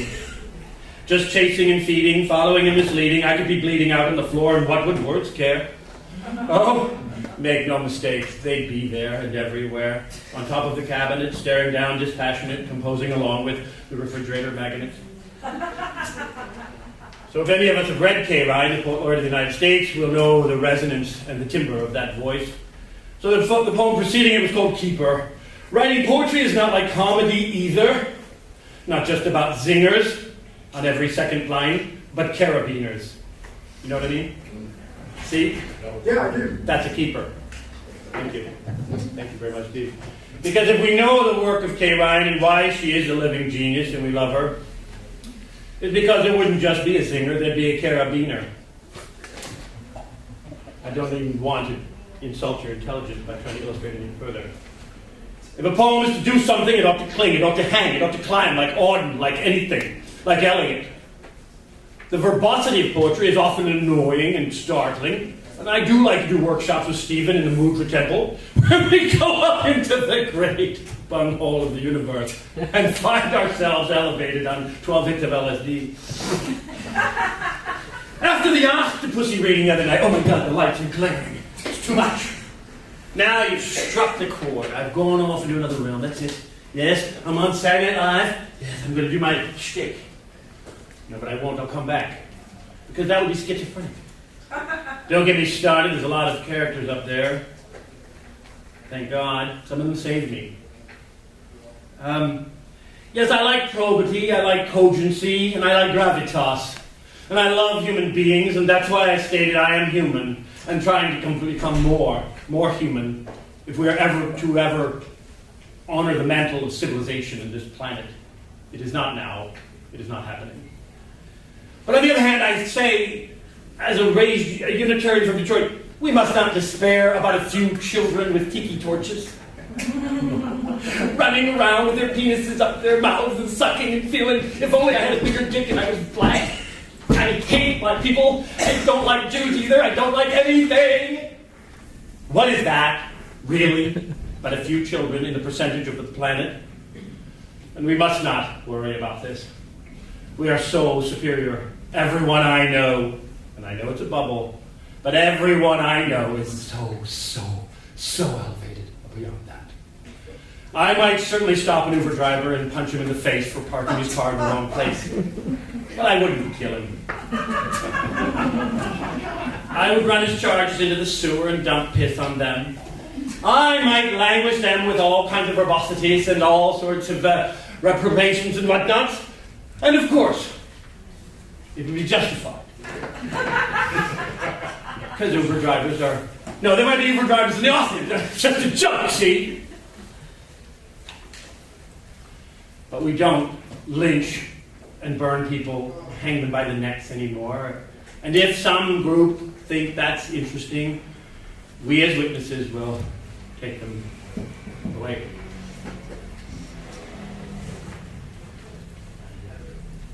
The other bookend to that, well, it does lead into this slightly longer piece. It's called Response to a Prospective Client Who Could Not Appreciate the Work That He Wanted Me to Perform.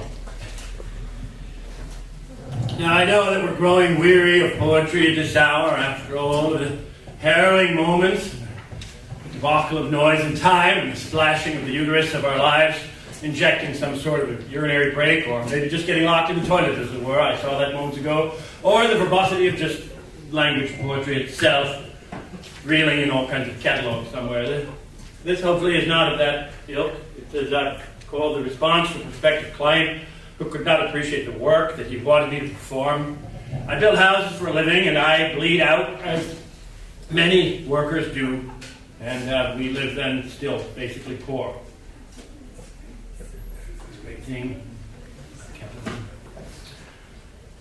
One can't figure out what I was trying to do. Was that one thing in itself? Trying to figure that out? I doubt it. Mostly a sign of dementia or depression. But there was that prescient moment, pregnant with some nascent thing. Still, all that has been said is all there was and is. Shifting letters and arrangements. The symphony resumed. Like Kenneth Goldsmith says, re-contexting and recycling what we all have already on hand. No need to add to the mess. Adding insolent to inquiry. Now, where was that thing I was writing? Shall let's indulge ourselves? Yes, let's, shall we? 2. It must have been the ibuprofen I took that was making my stomach cramp up. I feel like I could die at any minute, like so many of our friends already have. 3. Little tidbits and snatches of things might remind you. John Ashbery, just a little inside there. Quite likely, quite possibly, it amounts to a whole hell of a lot more than that. But it all remains to be obscene for the response. Not being reasonable is obsequious, in a derisive manner. Oh, well, I see where the breakdown is, and abide by it. And then I sit in his mother's garden for half an hour. 'Tis a perfect stasis of disorder. A typographical error hijacks and derails the whole process, improves upon it. Disrepair, atrophy, an algorithm of infirmity, and entropical wisdom permeates the system. Quantum entanglement of bougainvilleas, intimate vines entwined, commingling by the gazebo, built long ago and lovingly by his brother. I beg differ. There really is no response to an unkind prospective client. No good poem goes unedited.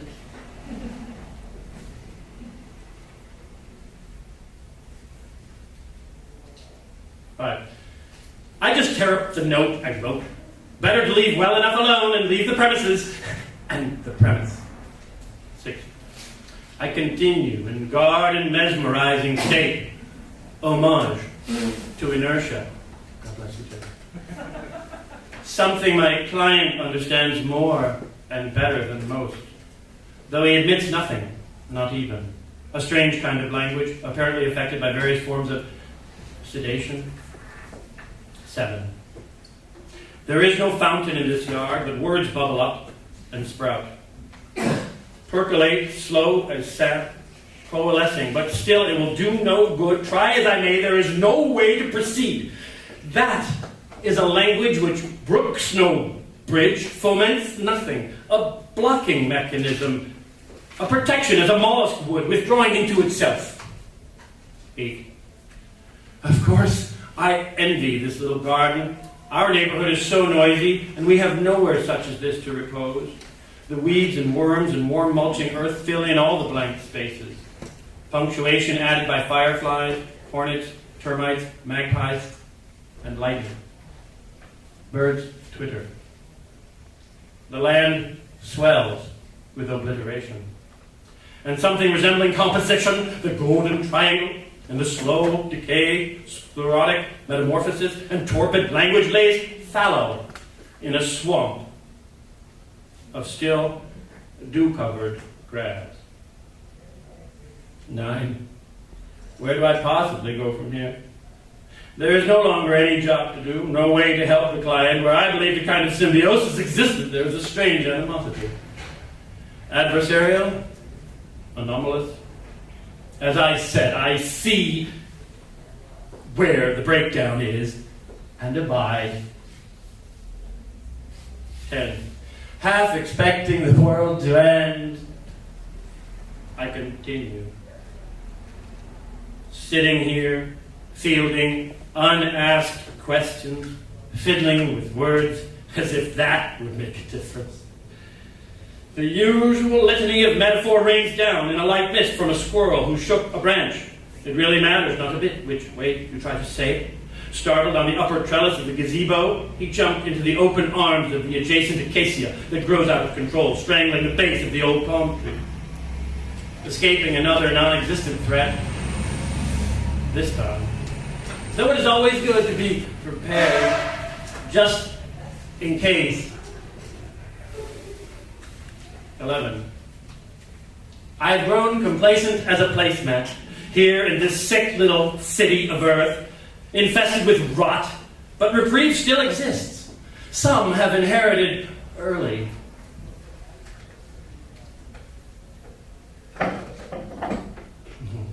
12. Open season now for cash registers. open season now for cash register. Everybody jump in!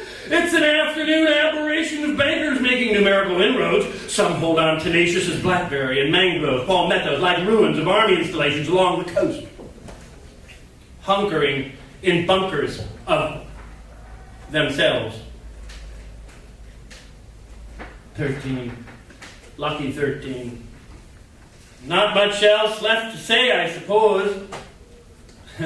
I have additional notes, but I am near the end of another page, and there's no use wasting space. And upon closer inspection, there really was no purpose to do this job anytime soon, now or in the next 500 years. That is the natural arc of things. All that is linguistic is consumed in sound, a jet engine trailing high above, slim and faint and fast.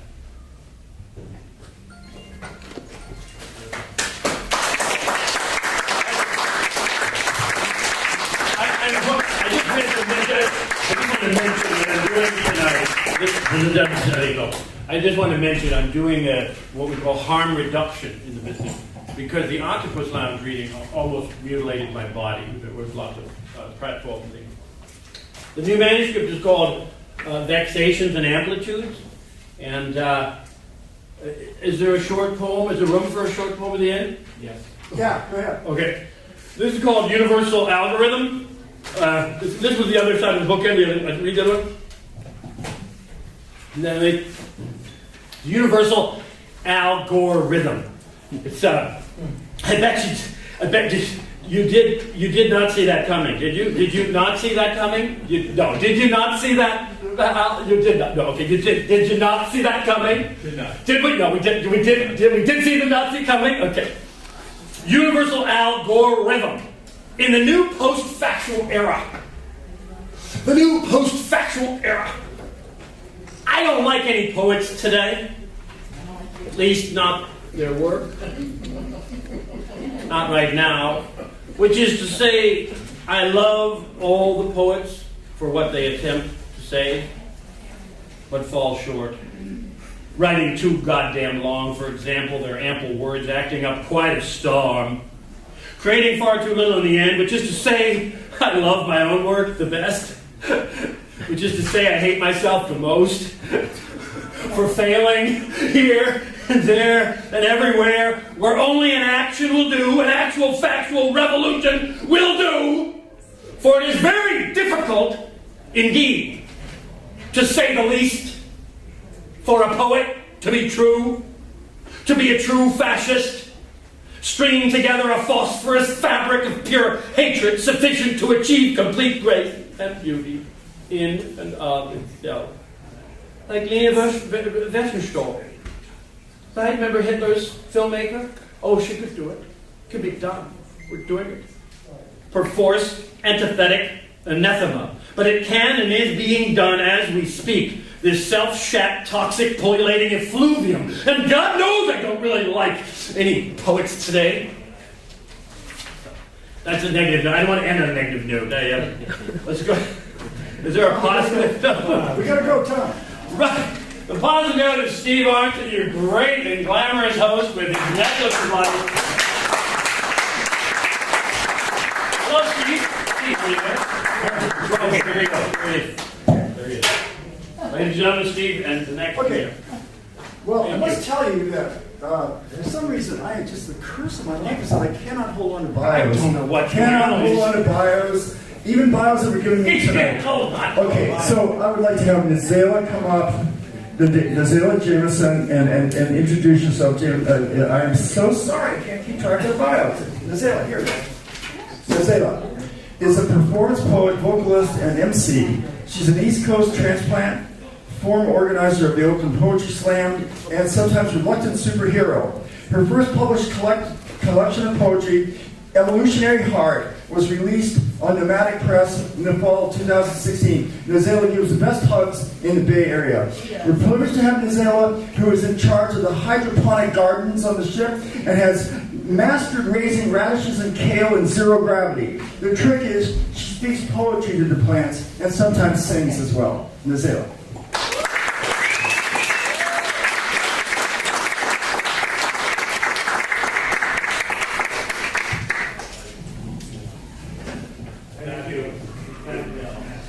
so many things to say. But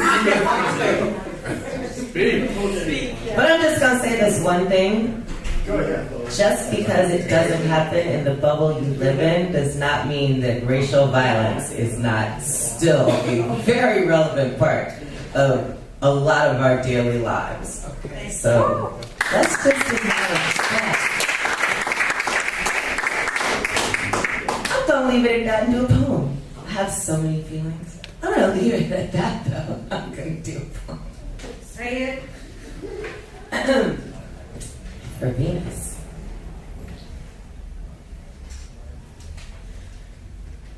At last, my love has come along. My lonely days are over.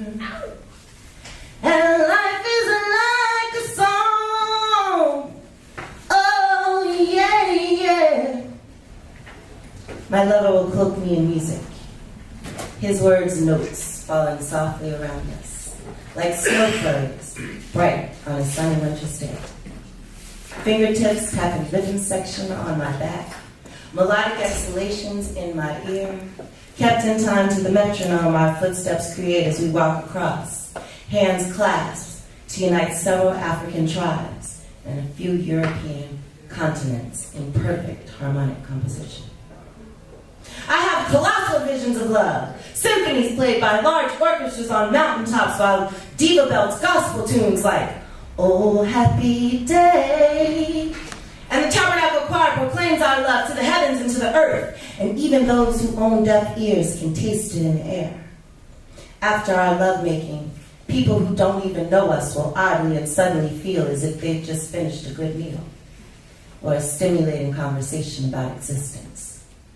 Perhaps my sights are lofty, but I yearn for a love like the supper club, or like a rub-a-dub, like, could you be love? So soulful and groovy as to cause many groups of people to gather and dance to it.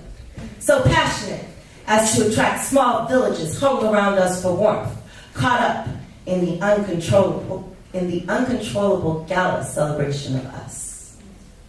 I want to be loved with a force so powerful that I am repulsed by any and every other man's touch. And when I get that feeling, it so intensely magnifies my senses that I can still smell his aura hours after he's left my room. Egyptian musk oil and sweat soaking deep into my pillowcase. My lover will wrap me up in rhyme rainbows while seagulls sing background and seals play sexy saxophone solos on black sand beaches. Our new mix of an ancient and timeless tune so funky as to cause God herself to look up from what she's doing to catch the groove and say, hey, that's my song. Boy, you are mine at last. Thank you.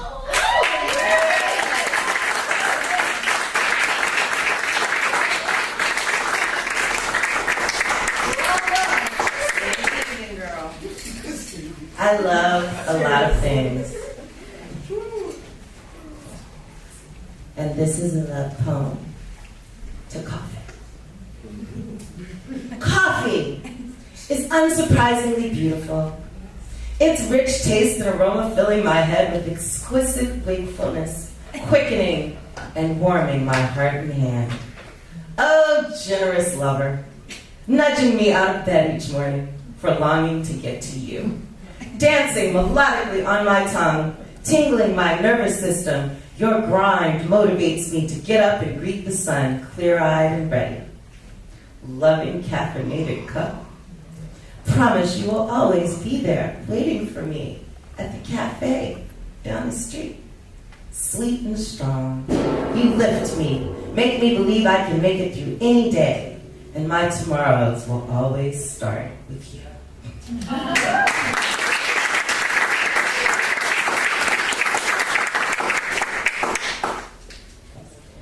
This is for my brothers and sisters.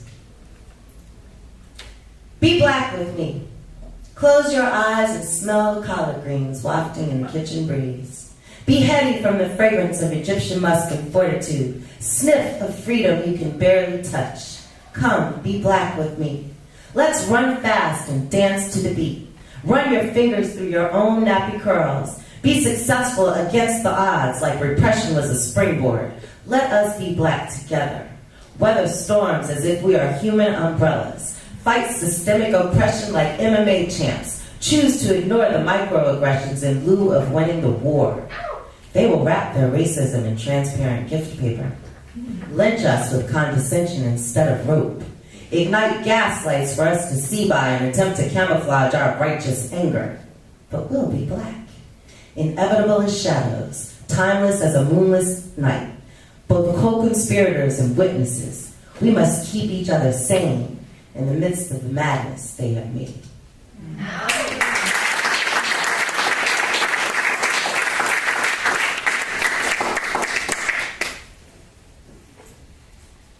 This poem is called Forrest Gump.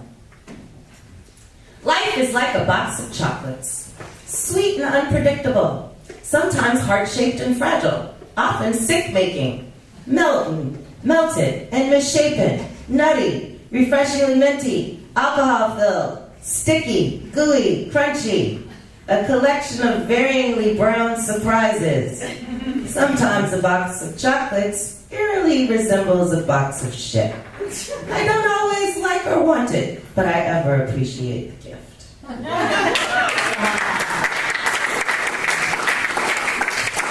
have this book out. It's called Evolutionary Heart. It's on Nomadic Press. It's my first published collection. Congratulations. And, came out last fall. So here's a poem. Look, and I have them for sale. Get one. How much? Well, they're only $10. Okay. Only $10. Yes! Why, yes! Only $10. This poem is called Resistance. Yesterday had to be hard rain on soft soil so flowers could break through into this morning. Yesterday had to be a storm for blue skies to reign over a brighter future. Yesterday had to be hard. Nightmares had to bring the light of day into relief. Heart had to heavily drop to the floor to be lifted and praised. Inconsolable sobs had to be choked on so happiness could relearn to breathe. Yesterday had to be a difficult challenge.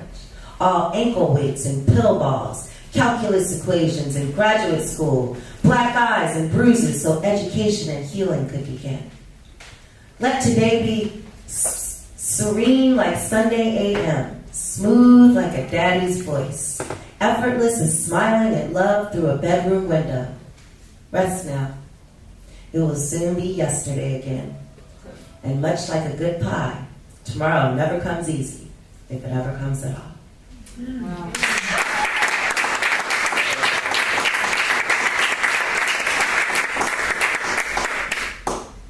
Well, I have one more poem.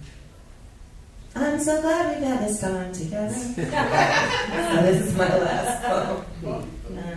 This is for all of us. It's called Medicine. So if you can't be with the one you love, put on your cute outfit, coif your hair and bleach your face, pick up a couple of girlfriends, arrive at a grown and sexy public place, laugh loud and dance a lot, flirt heartily and smile, accept a few phone numbers to throw away, accept all the compliments, leave just before the end, give hugs and wave goodbyes, go back to your house alone, take off your jacket and kick off your heels, wipe off your party makeup, put on a t-shirt and pajama pants, drink water and eat a sandwich, smile at yourself in the mirror, and love the one you're with.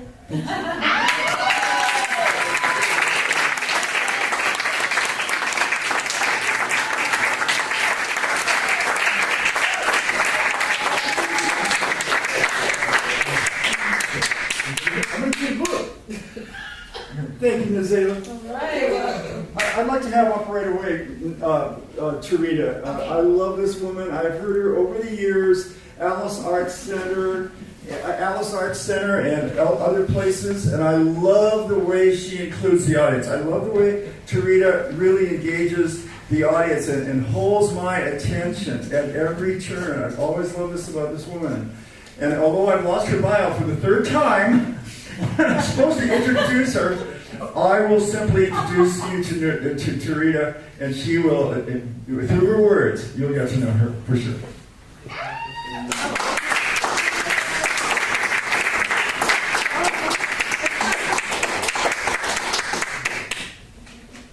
Yeah, I think this is good. Okay. Wow. So, that's poetry and poets are always amazing, aren't we? Mm-hmm. Yes. We are amazing, astounding, heartfelt, feeling people. Yes. So I'm going to just open with one I memorized.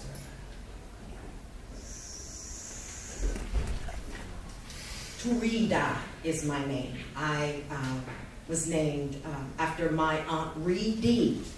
So I became Turida, and that's what I do. I'm a story medicine woman. Oh. Yes. Life roots imitate mother cells, mammary wells, water feeding trees, fertile water weaves, sun dipped in fire, lip to tongue, to weave and tail, encode and lung, and behave in behalf of memory sung. Flung in a wave, weaved around the world, and all seed, man, woman, boy, and girl, engraved in tone, sewed to bone, in each one's temple, sternum, mother tongue. Where language sung, survival, arrival in music, chanted voodoo, called it voodoo to blues it. Have you been to the blue? Certainly, Lord. Versed a curse on earth as it is in heaven, in meters that mattered in 5, 6, and 7. In the DNA, the ground wire was laid. The law is in light, and Amun-Ra radiated. Everyone's home and everyone's bones, elementing life in the mother tongue tones, in the mother tongue tones, in the mother tongue tones.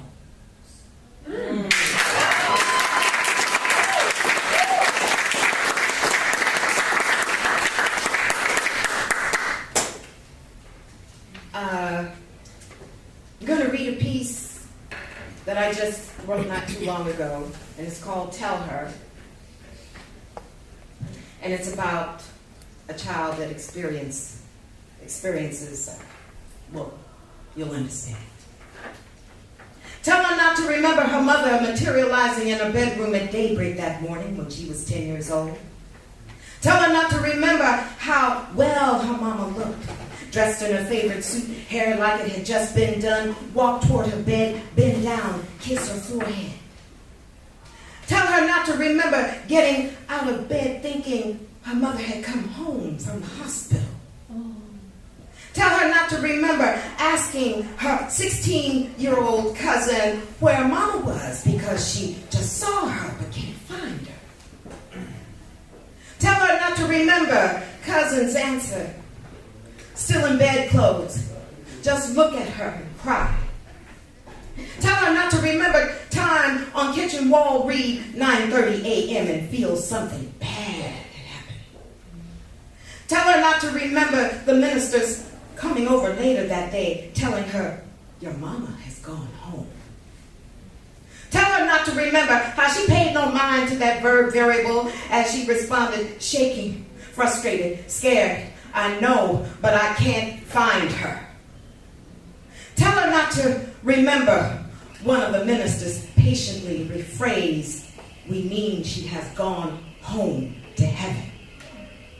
Tell her not to remember asking why God would take her mother from her and her two younger sisters to live alone with daddy who worked every day. Tell her 30 years later, with death certificate in hand, not to remember time on kitchen wall, 9:30 a.m., be mother's time of death.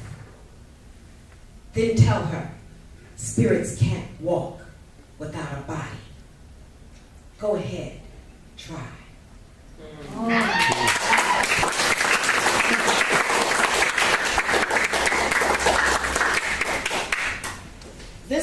is, it's a piece that I did, and it's been a while, but I think I've only read it like twice, maybe.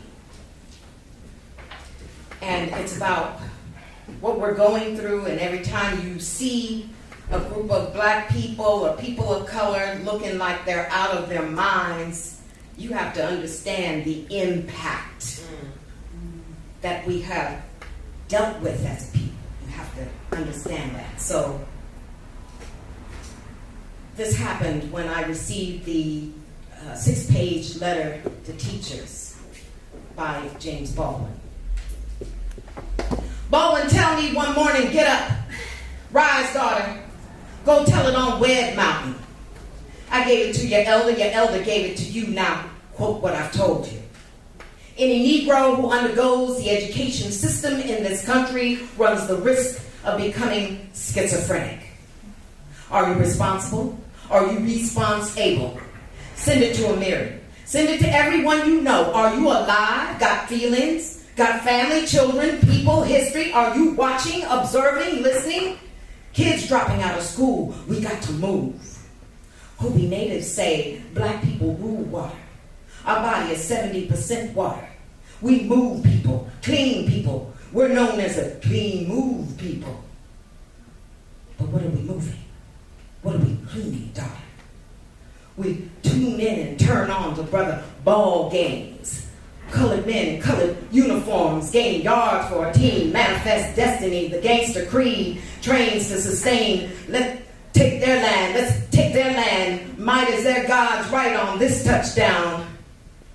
Thank you, Lord, living fat, tapping ass, manufacturing war agreements. Teach children how to spill blood over territory, televise big names for big fame, and conquer yard after yard.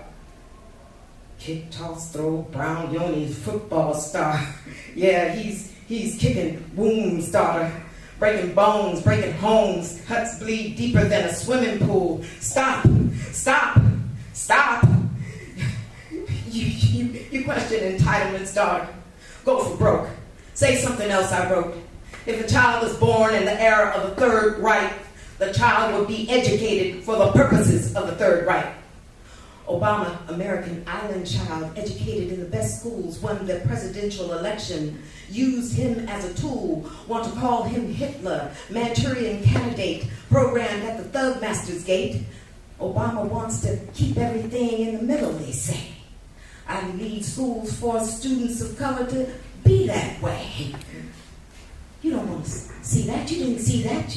You saw this. You didn't hear it like that. You heard it like this. Be inclusive, diversify. You wouldn't want to be a segregationist now, would you?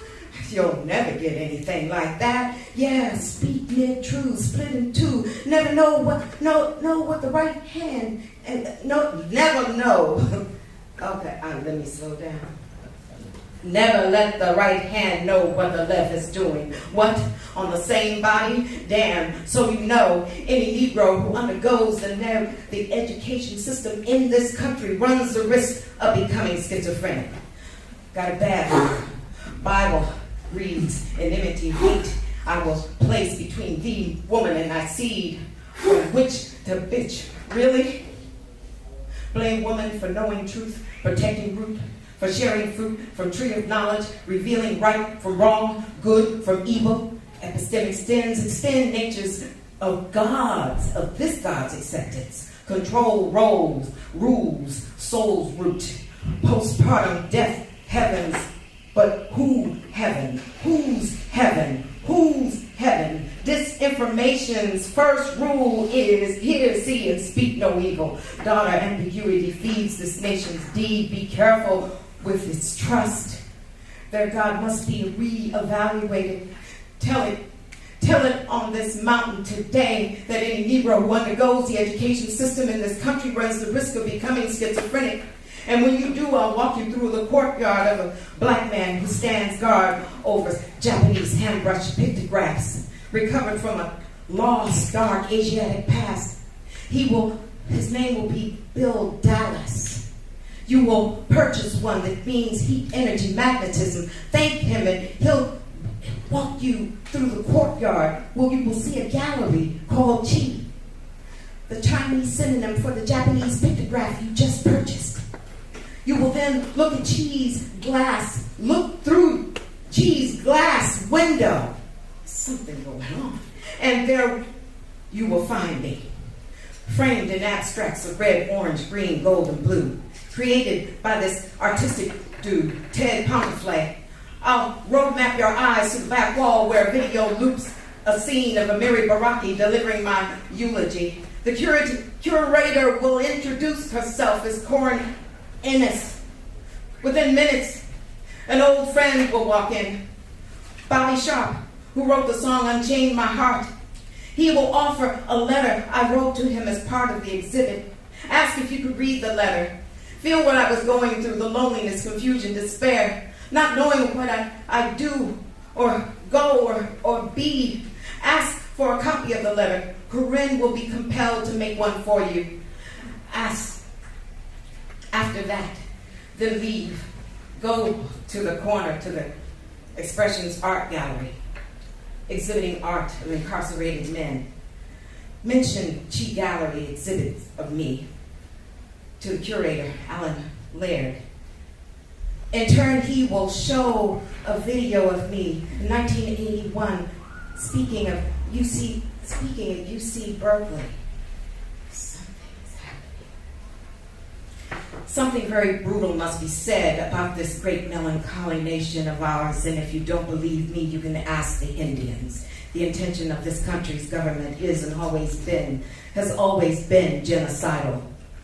He will give you a copy of this video. You will ponder it, scream, cry as you remember what I wrote in the letter to teachers, that in the attempt to correct so many generations of bad faith and cruelty, when it has been operating not only in the classrooms but in society, you will meet with the most fantastic, the most brutal, and the most determined resistance, understanding any Negro who undergoes the education system in this country runs the risk of becoming schizophrenic. Now know, too, that it has been made increasingly clear that you, as have many, have been magnetized to magnify and correct injustices such as these that impede our survival. Heat is rising, daughter. Water's troubled. Find those of like mind and legalize your freedom.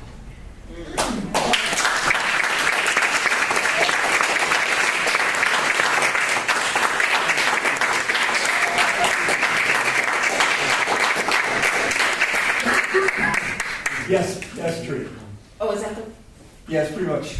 Oh, okay. You have one more? Do you want to show one there? Yeah, it was... Here, go ahead. Go ahead. No, all right. We have three after Trita. We will have three more readers. Hope you guys can stick around for that. And go ahead, Trita. Yeah.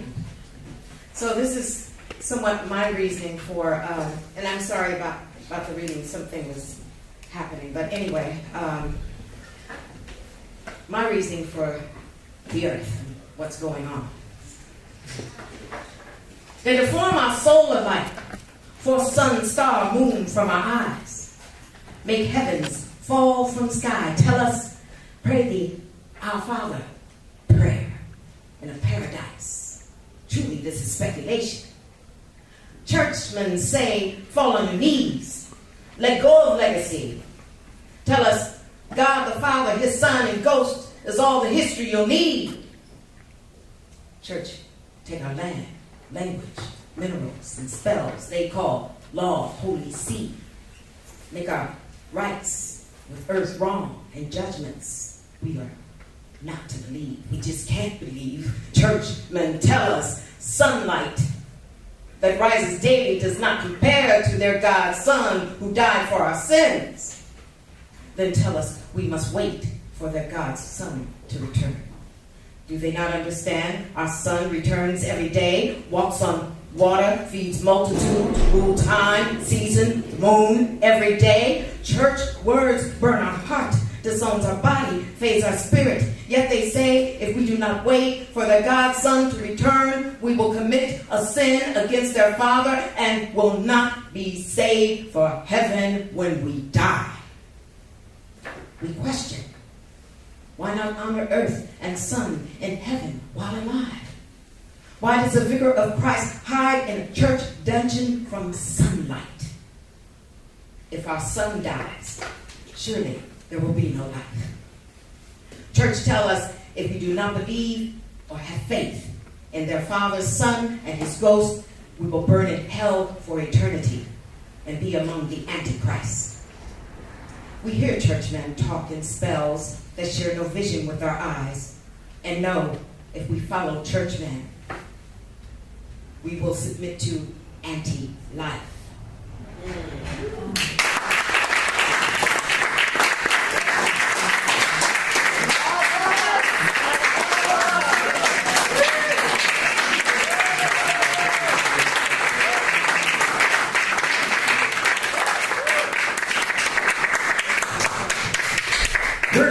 Where's Paul? Paul, are you there? All right, it's Paul's birthday yesterday. We have something for you, Paul. We do. Yes, we do. We have something for you. Happy birthday! Happy birthday to you. Thank you so much. Thank you. Friday, Mahalo. the 18th of August. Paul. Paul is a valued assistant to Mel Vapor, who runs this wonderful media center here with so many wonderful activities going on, with films, with interaction with the students right here in Berkeley. They come and they make their movies and screen their videos and everything else. He's been instrumental. We've been a long time institution here in Berkeley. So we really appreciate both of you and Paul, who is so helpful. I would like to, so glad that Ollie is here. Ollie Marini is a swamp witch from Tennessee. That's what it says. Tallahassee. That's right. Oh, wait a minute. Tallahassee. What's the matter with me? It's dyslexia. It's beyond belief. It's really shocking how confused I can get. She may or may not be part cicada. Did I say that right? Cicada. Cicada. See what I mean? Not once can I print. All right, this story won first place in Psychopomp Magazine's 2014 fiction contest, where print copies can be purchased. Ollie is also a volcanologist, a spelunker, a designer of race cars. She can hold her breath for 2 hours. She's a botanist, a zoologist, a brain surgeon, a dentist, a glass blower, an architect, a cosmologist. Get up here. Seropodist, chemist, champion skateboarder, paleontologist, a butterfly collector, alligator wrestler, a pipe fitter, a harp player, an acrobat, earthquake predictor, oceanographer, microbiologist, and chief negotiator for the return of Constantinople to the West. How about that?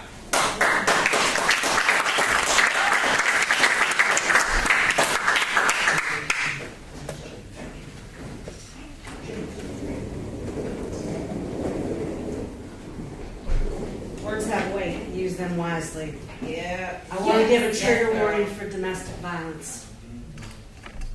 Summer of the cicada. It's just past sunset when we breach, husband and I. But breaching only delivers us from the dirt. It takes wide swaths of bark and the slow dive of leaves to become unbound from our larval skin, more sturdy than the frail pink skin of ourself the time before. It doesn't slough off the way we thought it would. We weren't sure what to expect. Time means less to us now than it did when hours were still the measure that ruled us. Husband doesn't understand ours. Because we are something separate now. Separate of human, separate of ours, separate of skin, separate of all but husband and this fire inside. After so long dreaming beneath the dirt, digging up to meet air is grueling and is only the beginning of our labors. When we free ourselves fully, the moon is fat and white as larvae hanging low over the spread of live oak. Hours are just notes in a song we've forgotten. Time is the melody that echoes inside our ribcage but goes nowhere. We emerge bigger than we ever could have been alone, strong and fearful in our beauty. Hours don't matter anymore. All that matters is we have shed our skin for the last time.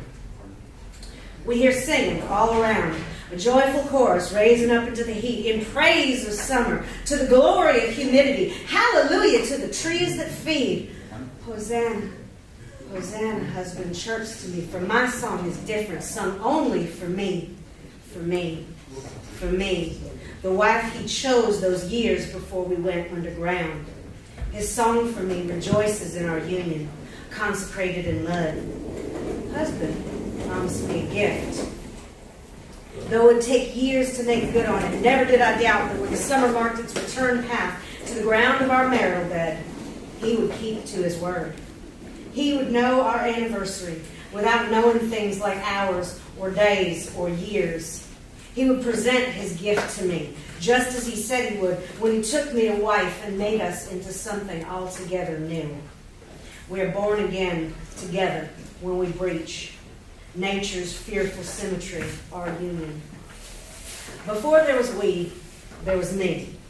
I did not know how simple was my construction, how flawed and fragile, how paltry were my wants, how small in their size and scope, how narrow was my world, pink and skinned and deaf to the love songs ringing out to bring glory to the heat of the summer nights.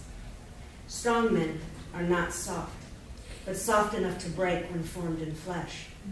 And so was I when formed as such, a soft woman of pith and pink, her skull split like a melon under one blow. My last thought scattered like seeds in the compost heap. This should not have happened to me. Husband saw the strike that split me spirit from soft pink. He had already lived underground and shed his husk. When he saw me struck down on the canopy road, floating, suspended between two worlds, tethered to neither. Husband fell in love with me on the spot, lost in the air and invisible to all but his red eyes. I had wanted to leave the trailer. I had wanted a life less narrow than a double wide. One more human measure, carving the world into smaller increments. I had wanted wings and was punished for dreams of flight. Strongman divorced me with the blunt edge of a shovel and wrapped me in a tarp that became my bridal gown, dressing me to meet husband, who cared nothing about the rings given by skinned men to the wives they punished for wanting wings. Strongman dug a hole to lay me down. This was the last I knew of ours, this time wrapped in tarp when husband flew from his perch on the pecan tree that never bore fruit until the years we spent beneath it. Husband flew to me, wriggled his way into the tarp wrap in the body I no longer had use for.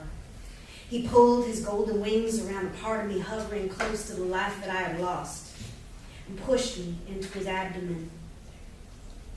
All wives should want wings, husband whispered, crawling between the cooling edges of my lips. I can see across your borderless horizon. I will never punish you for your desires, wife. Though he has taken your blood, on my wings I will carry you. I was not a body built to feed on. No bones fashioned in oak, no heart sculpted in cypress, no muscles carved in maple. Though I was not made of the right materials to nourish him, nature always finds ways to adapt. Patience, wife. I promise your skin will not be wasted. This flesh will be used. No part of you will be forgotten. You will have your wings. Finally, in feeding us, my form became something useful, and we began again together as this something else, something stronger. Two skeletons turned outward into armor. Underground, we forget what hours mean, how they become days, how years are marked by seasons. Summers pass, and we wait. On the top of my human head, along the seam where its skull split, 3 new red eyes open. We see backwards now, above and all around, soft, sweet dirt where strong men laid us, hiding his sin from the world. My new eyes are little rubies studding the crown of my head, set wide to perch on the place where once my cheeks flushed at the attentions of skinned men. How beautiful have we become. Above, where time is ruled by hours, strong man forgets. After hours become days where we are not missed. After 17 summers spent in stories about my flight into the city, fictions told time and again are made truth. He doesn't hear our whispers. We are an echo chamber. We crawl out from underground where we have been hiding in the darkness. We tuck the short, opaque hind wings up, fan out our forewings, admiring what we have become. They are glassy and transparent, a network of sturdy veins strengthened in all that we are. When we feel steady, we move together, one mind with one will. We fill the skies and forests as we swarm. The beating of our wings is a throne we remember from the time when we had blood. We fly up to see how far these wings will carry us. There are no measures to describe the sky, no way of carving it into smaller pieces from its whole. The heat feels better on our new body than it ever did on our pink skin. We fly, circling back to where our brittle bones are buried. Our brood flocks to the oaks and power lines, the telephone poles and magnolias, all over the vinyl siding of the trailer. We are grateful to husband. It is only in the forgetting of hours that we have learned the virtue of patience. Sound is a larger thing than it seems. We're limited by ears as the only way of hearing the world. Inside the paneled walls of the trailer, where we dreamed of flight and died for our want of wings, Strongman is restless. We feel him tossing. We smell his tension. Our song unnerves him and disrupts his sleep. His sweat turns the bedsheet into a shroud. He struggles against the temperature and prays for the heat wave to break. He does not know how petty are his desires, how narrow and small his wishes, how little he knows of guilt. The sun rises, and we watch him leave the walls he hides between, how gray and ill-fitting his once tan skin has become.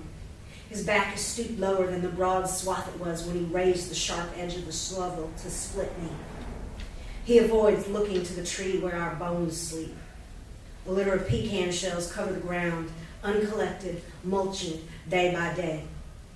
Somewhere in his skin of buzzing blood and meat, he knows there is a vein connecting the tree which bore no fruit until he laid our body beneath it in the unyielding song of our brood. For 2 moons and 2 suns, we continue our serenade. We relentlessly cling to the windows, squeezing into the trailer through crumbled window seals, secreted in the corners where our voices can be heard but not quieted. He learns how taut a line his fear can stretch. Spinning into the night, husband mates with me, breathing flowers into my mouth and seeing me reflected black ruby in his 5 eyes. Wife, how beautiful you are, he echoes into my ribs, a reversal of Adam through clay. When Strongman broke off your wings, it was only for me to take hold of you and grasp you with my digging legs as though you were my heart. We glide down from our perch, struggling to stand upright. Our form no longer feels at ease standing on just 2 of our legs, like we did when we were skinned. Here we are at the door, waiting to avenge ourselves against the wicked one who gave us over to the dirt. Husband, a blessing born of curse. The door is no match for the might of 6 legs, so much stronger than just 2. Our brood increases their volume, building to a frenzy as we raise ourselves erect and spread our wingspan as wide as this body allows. We were not large as a woman, but as what we have become with husband, we are vast. We fill the whole of the space from one wall to the other. Strongman surges out from the dark cove of his bedroom with a double-barrel shotgun, which he drops upon laying his 2 brown eyes on our form. He drops to his knees like he should have so long ago, back when ours were still the thing we had concern for. Though there is little left to the body we molted and left on the ridge, he knows that it is us and that we have finally come for him.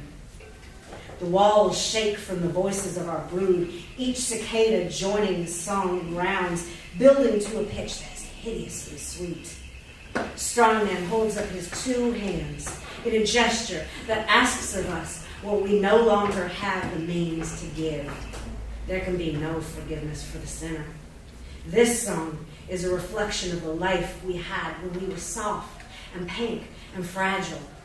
That life is gone.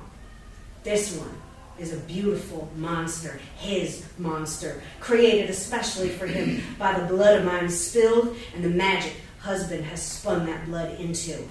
The timbre of our singing brings strong man's hands to the sides of his head, clawing against ears that only now know the limitlessness of sound. As the windows shatter, we embrace the gift husband has given us. We are something separate of human and cicada. We are neither and both.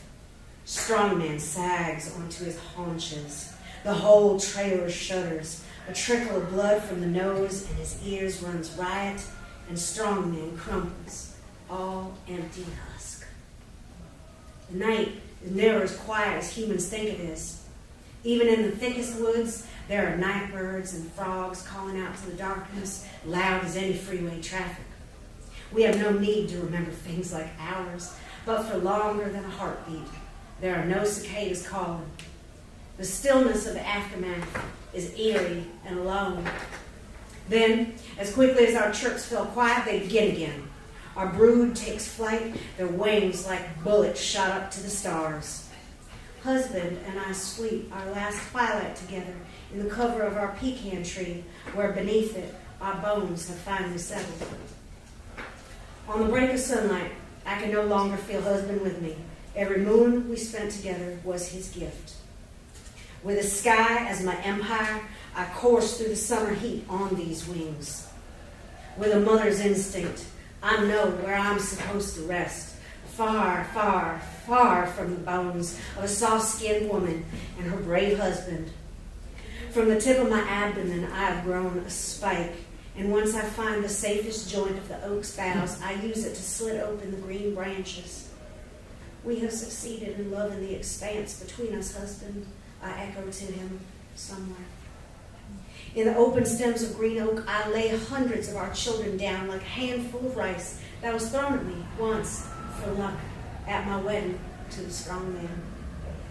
When I am as certain that all my children are as safe as I can leave them, I have only enough strength to fly back to that pecan tree.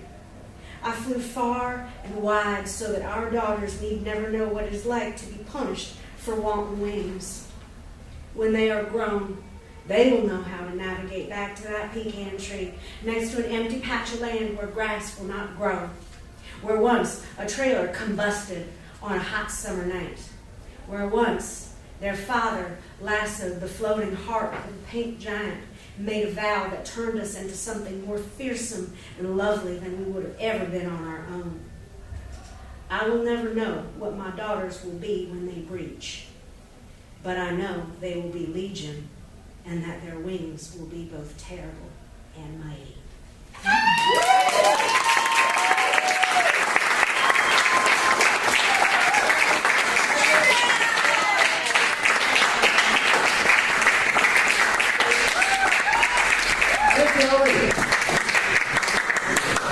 Very much.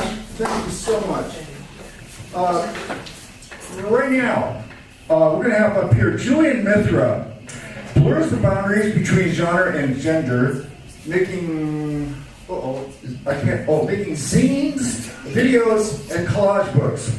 They've been published recently in Versal, NC Magazine, and Pink Peace. See them perform next Saturday at the Berkeley Poetry Festival. Yes, that's coming up. Buy their books at the SF Zine Fest on Labor Day weekend. There's virtually nothing that this person cannot describe, no nuance that remains unknown. Julian has succeeded where others were discouraged. They not only tore their hair out, but looked for others to tear out their hair as well. Could you please come up here?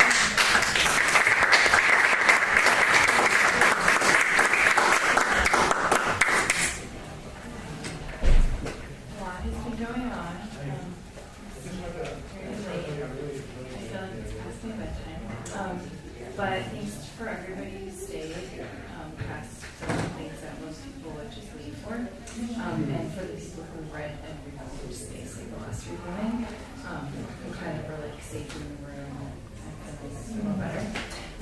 So this collection is from something I'm working called If the Color is Fugitive, and if you're doing like natural dyeing with walnut husks or some kind of natural material, saying the color is fugitive means that it will stick to the fabric readily. And it's set in the like late 1800s, like around 1880, in the Southwest, on what used to be like kind of some what we would now call Mexican and Native American, at a time where there's a lot of racialization theories kind of being formed about where people belong and ideas about territory.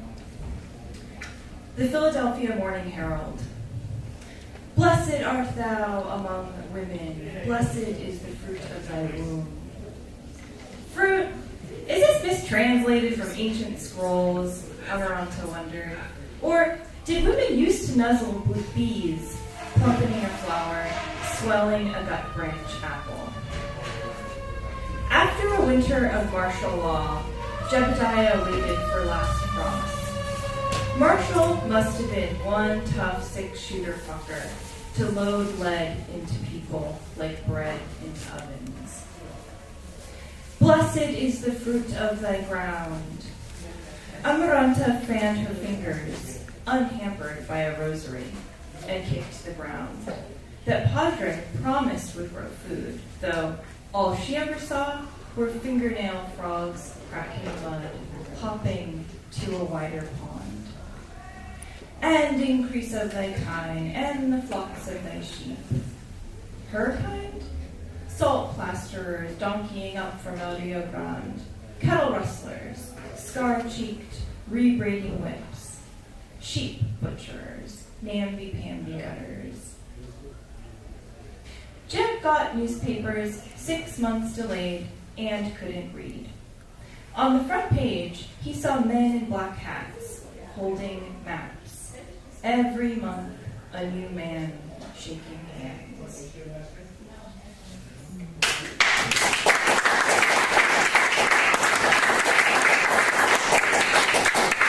Mary Brown.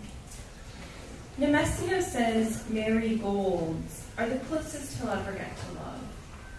They must be shielded from a blistery wind and too many dogs. Petals ripen like tallow, softening in sun. Blow on one. If half the petals cling, I should scour rusty scissors and get on. Too shy to ask if there were also Mary Browns, I hold the basket beneath blooms and lop them off at the neck. Cheeks syrupy, foreheads worried, hair tangled, like it didn't matter to keep Mary from Mary, like he couldn't hear them pleading for one more warning. Wood's too good for dye, so under Mr. Forge's kettle, Nemesio burns cobs picked clean by mice. Me and Bess will get one switch each, if he finds a middle, 2 switches for a stem.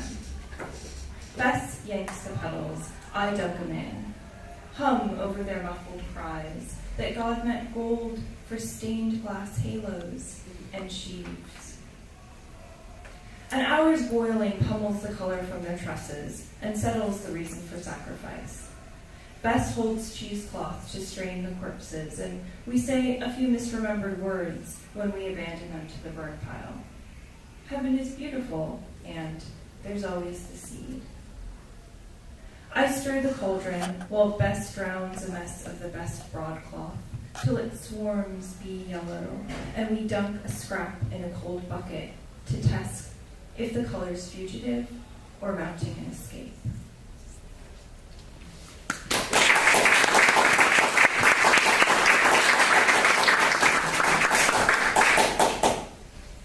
Bone black. Curse the god who bequeathed Senor the burr in his burro to paint the sky in the month moths abandon soft froth for a candle thought. His canvas masticates warbly light and swallows it. For Senor Alvarez's starless night, he knocked soot from our kerosene chimney to mix with linseed oil. Amaranta unstoppered bottles and basketed a dozen corks for his hee-haw spark, smudging them black as tar. In July, Amaranta scoured lamentable grapes struck by drought, nicking her fingers on stems, trashing fruit, so he could smoke vine black from a half-wagon haul and wince it down to an ink pot. Us recruited ruffians are threatened with the turpentine unless we make more black. Abuelita corrals the moon. Terrible Dixon tarnishes stars in the folds of her apron. And Milquiera suffocates wildflowers with flour sacks soaked in urine. Senor demands blackest black, not dim, not the deep nostril of an unbroken horse, not iron filings. He snorts, drags pick and shovel, returns a week later, clacking a coffee bag twisted with bones, walks the barn. The char takes 5 days to claim bones anguished from their chalk-blind white to black, reckless enough for perfection. If Amaranta had her way, she'd save pigment for crow feather, dot on rice, newspaper date, locust shadow, badger eye.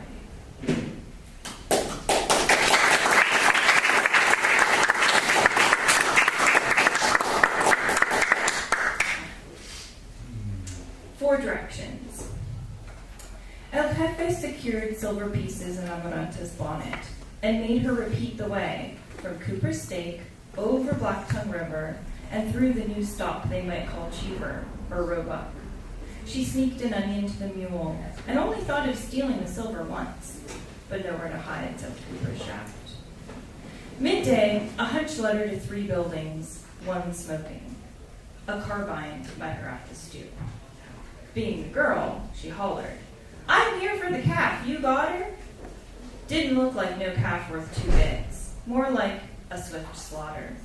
Rangy, wobbly, scant on milk. Amaranta stopped at least a dozen times to coax the calf with a turnip, stomp, or swear at dirt. They rode in with plenty light, and you would have thought she led a solid gold rooster, the way El Jefe secreted the calf in a special manger and supped her on better than Amaranta's stew. Next day, he bade her dress the cow in a ruff of wool and scrub her like a virgin bride with lye and vinegar and a currycomb, and damn if that calf weren't awful white.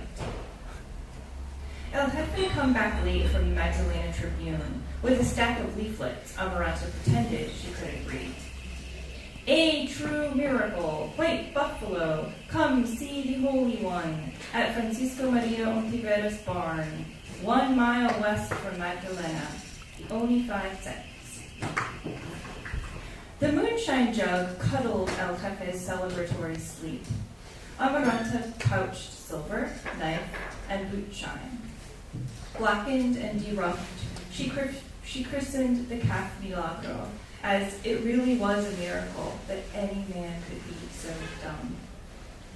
Smuggling them to Cooper, she bribed his son to drive for a day. He asked which direction. She kissed Milagro's ear. Don't know, pick one.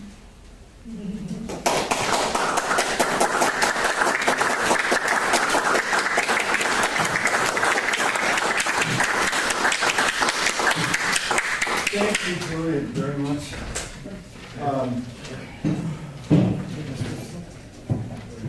Okay. James Cagney, could you come up here?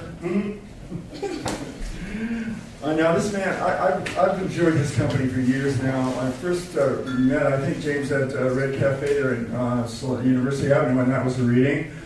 And just over time we got to know each other and ended up taking a few road trips, which was wonderful to do. He's a great companion on the road. And never know what he's going to say next or do next. And we enjoyed excursions to Nevada, up the Oregon coast. And after Venus's temperature comes down and the planet returns to normal, James and I will be taking a road trip all over the planet, visiting all the sites that were hidden by the clouds. There may even be an ocean by then, in which case we'll hug the coast and enjoy the Venusian clam chowder, if there is any, when we aren't splashing in the tsunamis. And he won't have to say, make it stop anymore, because on a brand new planet, there's never any politics.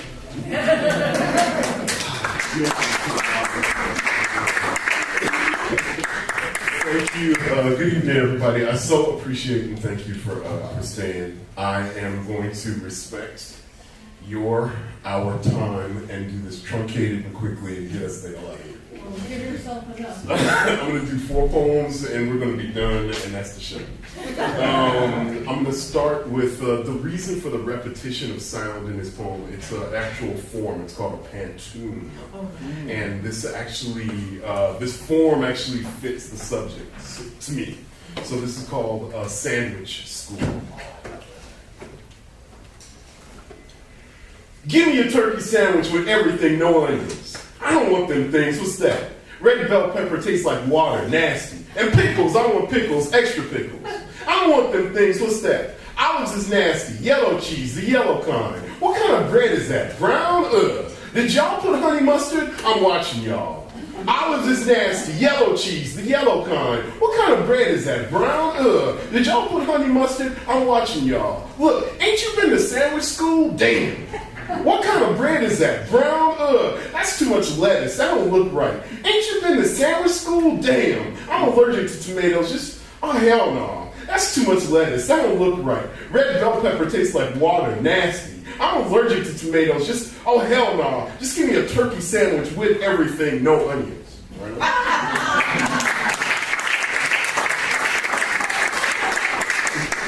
Thank you, Lily. Lily's going to order that in the morning. Holy strata of sweat and skin. Pull up a blanket of topsoil on the bank of this murmuring lake bed, and let the desert sing to us in the language of sweet creosote and wild lavender. Thick gelatin of night carbonated with hot stars remind us how dependent we are on the milk of God's silence. Phosphorescent thighs of the moon cross and recross. Despite the debt of mourning and her deputy of memory, making love here is the right thing to do. To splatter canvases of skin with psychedelic breath. Our alternating pulses harmonize beneath a bow of fingertips, curious and sticky with myrrh. Compared to myth and map of the tongue, beauty in the dark is useless. Stars watch us with envy as much we do them, then faint enchanted out of the silent choir of the night sky. The galaxy above us, a sugar sonnet rhyming in planets, while Asteria's fingers drip astrological omens. Silver oyster toenails, zipping mirrored gravel beneath the braille sky. The sinking, the slipping, the listening, the smoothing, the sluicing, the lightning, the shifting dunes of an oceanic body, its orchestra conducted by the baton of a tongue. So many routes for time's touch to take. Column of bone, cross of rubber, the smiling white ship of the bareback moon. Stars drip from its cratered eyes to shoot like dice across night's velvet floor.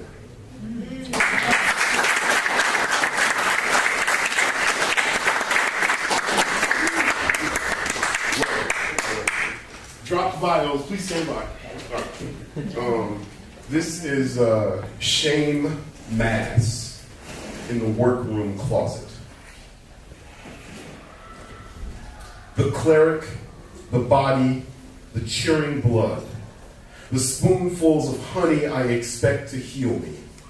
The price of acceptance is to kneel on the faith of this velvet darkness.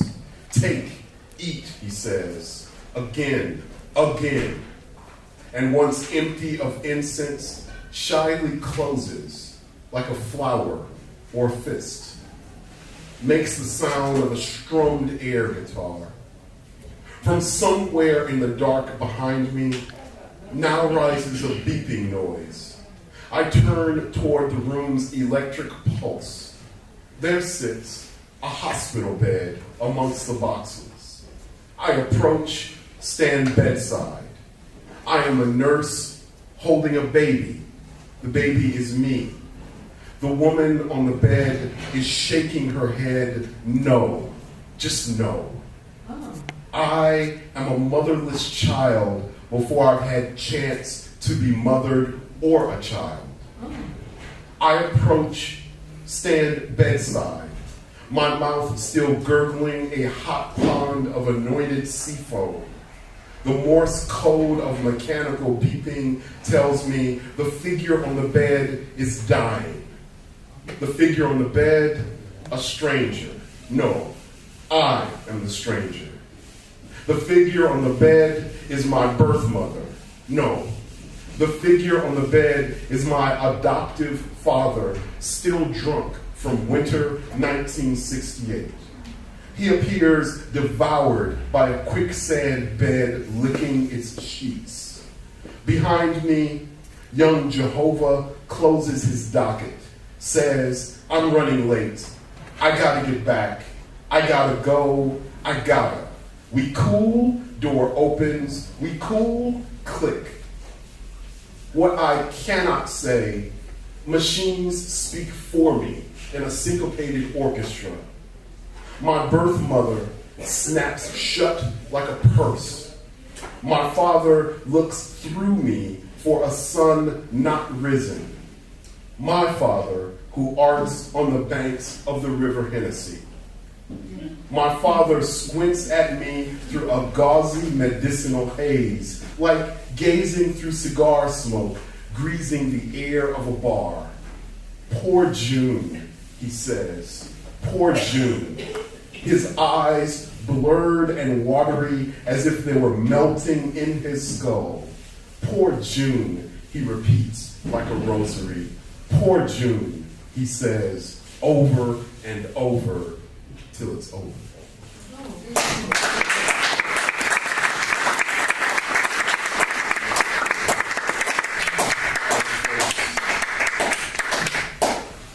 This is still for Prince. It is called Housequake. And it's also for my friend Serene, actually. I'm going to say it was the summer after high school and before eternity. We were driving down 880 when from the radio suddenly burst forth Housequake. And what happened next, I've only seen Sundays among an ocean of elders in a bloom of church hats, where even the choir girl said, when you're touched just right, it burns Holy Ghost hot. It was just shut up already, damn, but she couldn't hold it. She sped to the next exit, barely peeling off the asphalt for the shoulder, ejected herself from the quaking car, and danced. This is how to get God's attention and company, through the currency of movement, the cleansing agitation of hips in hurricane. This phantom flowing through the speakers, this music a nipple to our lips, demanded we take off the burning invisible and put on something cooler than a mouth. We danced beneath a disco ball of freeway headlights because the power of purple compelled us. Wherever we were going, we arrived already. Through the sudden ceremony and call of the drum, we were on fire, running for water, not wanting to be turned loose. And child, look, you got no business dancing unless you'll dance by the side of the road like most fools change tires. You got no business picking up an instrument if you don't plan on stroking nobody with it. You and your filthy fingers got no business making this kind of music unless you are ready to make God come. And so, here's to the moaning needs of the highway. Here's to stained back seats and driving a stick uphill with your tongue. Here's to blowing harmonics from the source of all sound. Life depends more on rhythm than lyrics. How all hearts connect to one another through guitar strings, tuning you to the frequency of all suffering. Who else could do this to us but a man beyond names and labels. Who else can take us hostage on the one? Let us bump and be bumped in the name of sly Jesus on the purple Sabbath. This is what Mama can't compute. To call fire by its first name, to dance and know God by the side of the road. Oh, purify me in all the things Mama told me not to do. Mama, take a bite of this purple orange and work your body like a whore. Thank you, guys.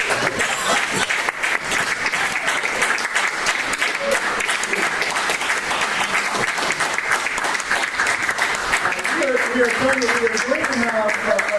Venus is here as will respond now to what we've done.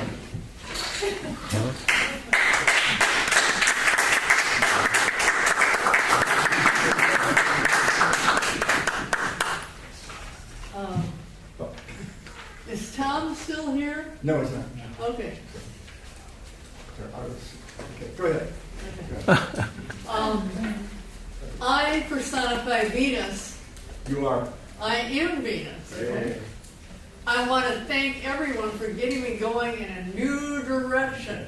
Yes, although I doubt it can altogether refrain me from those lengthy bacchanalias, yet I'm sure I can do without the tickling contest and seeing who can eat the most Venetian creamsicles. Also, I'm grateful for the people, for the input of your onboard stories. I mean, less is best. Lastly, I've learned that while love is all, it can't be all the time. I mean, yeah, like moderation, sustainable flirting. One more thing. Can someone tell me why there's no moon in the sky? In your sky. In my sky, okay. I get no time to rehearse. Everyone, thank you very much. Appreciate everything you kept tonight. I'll see you at the door. We'll say goodnight. Everybody, please finish the pizza for us. We can't take it home. Get some pizza, more fruit juice, whatever.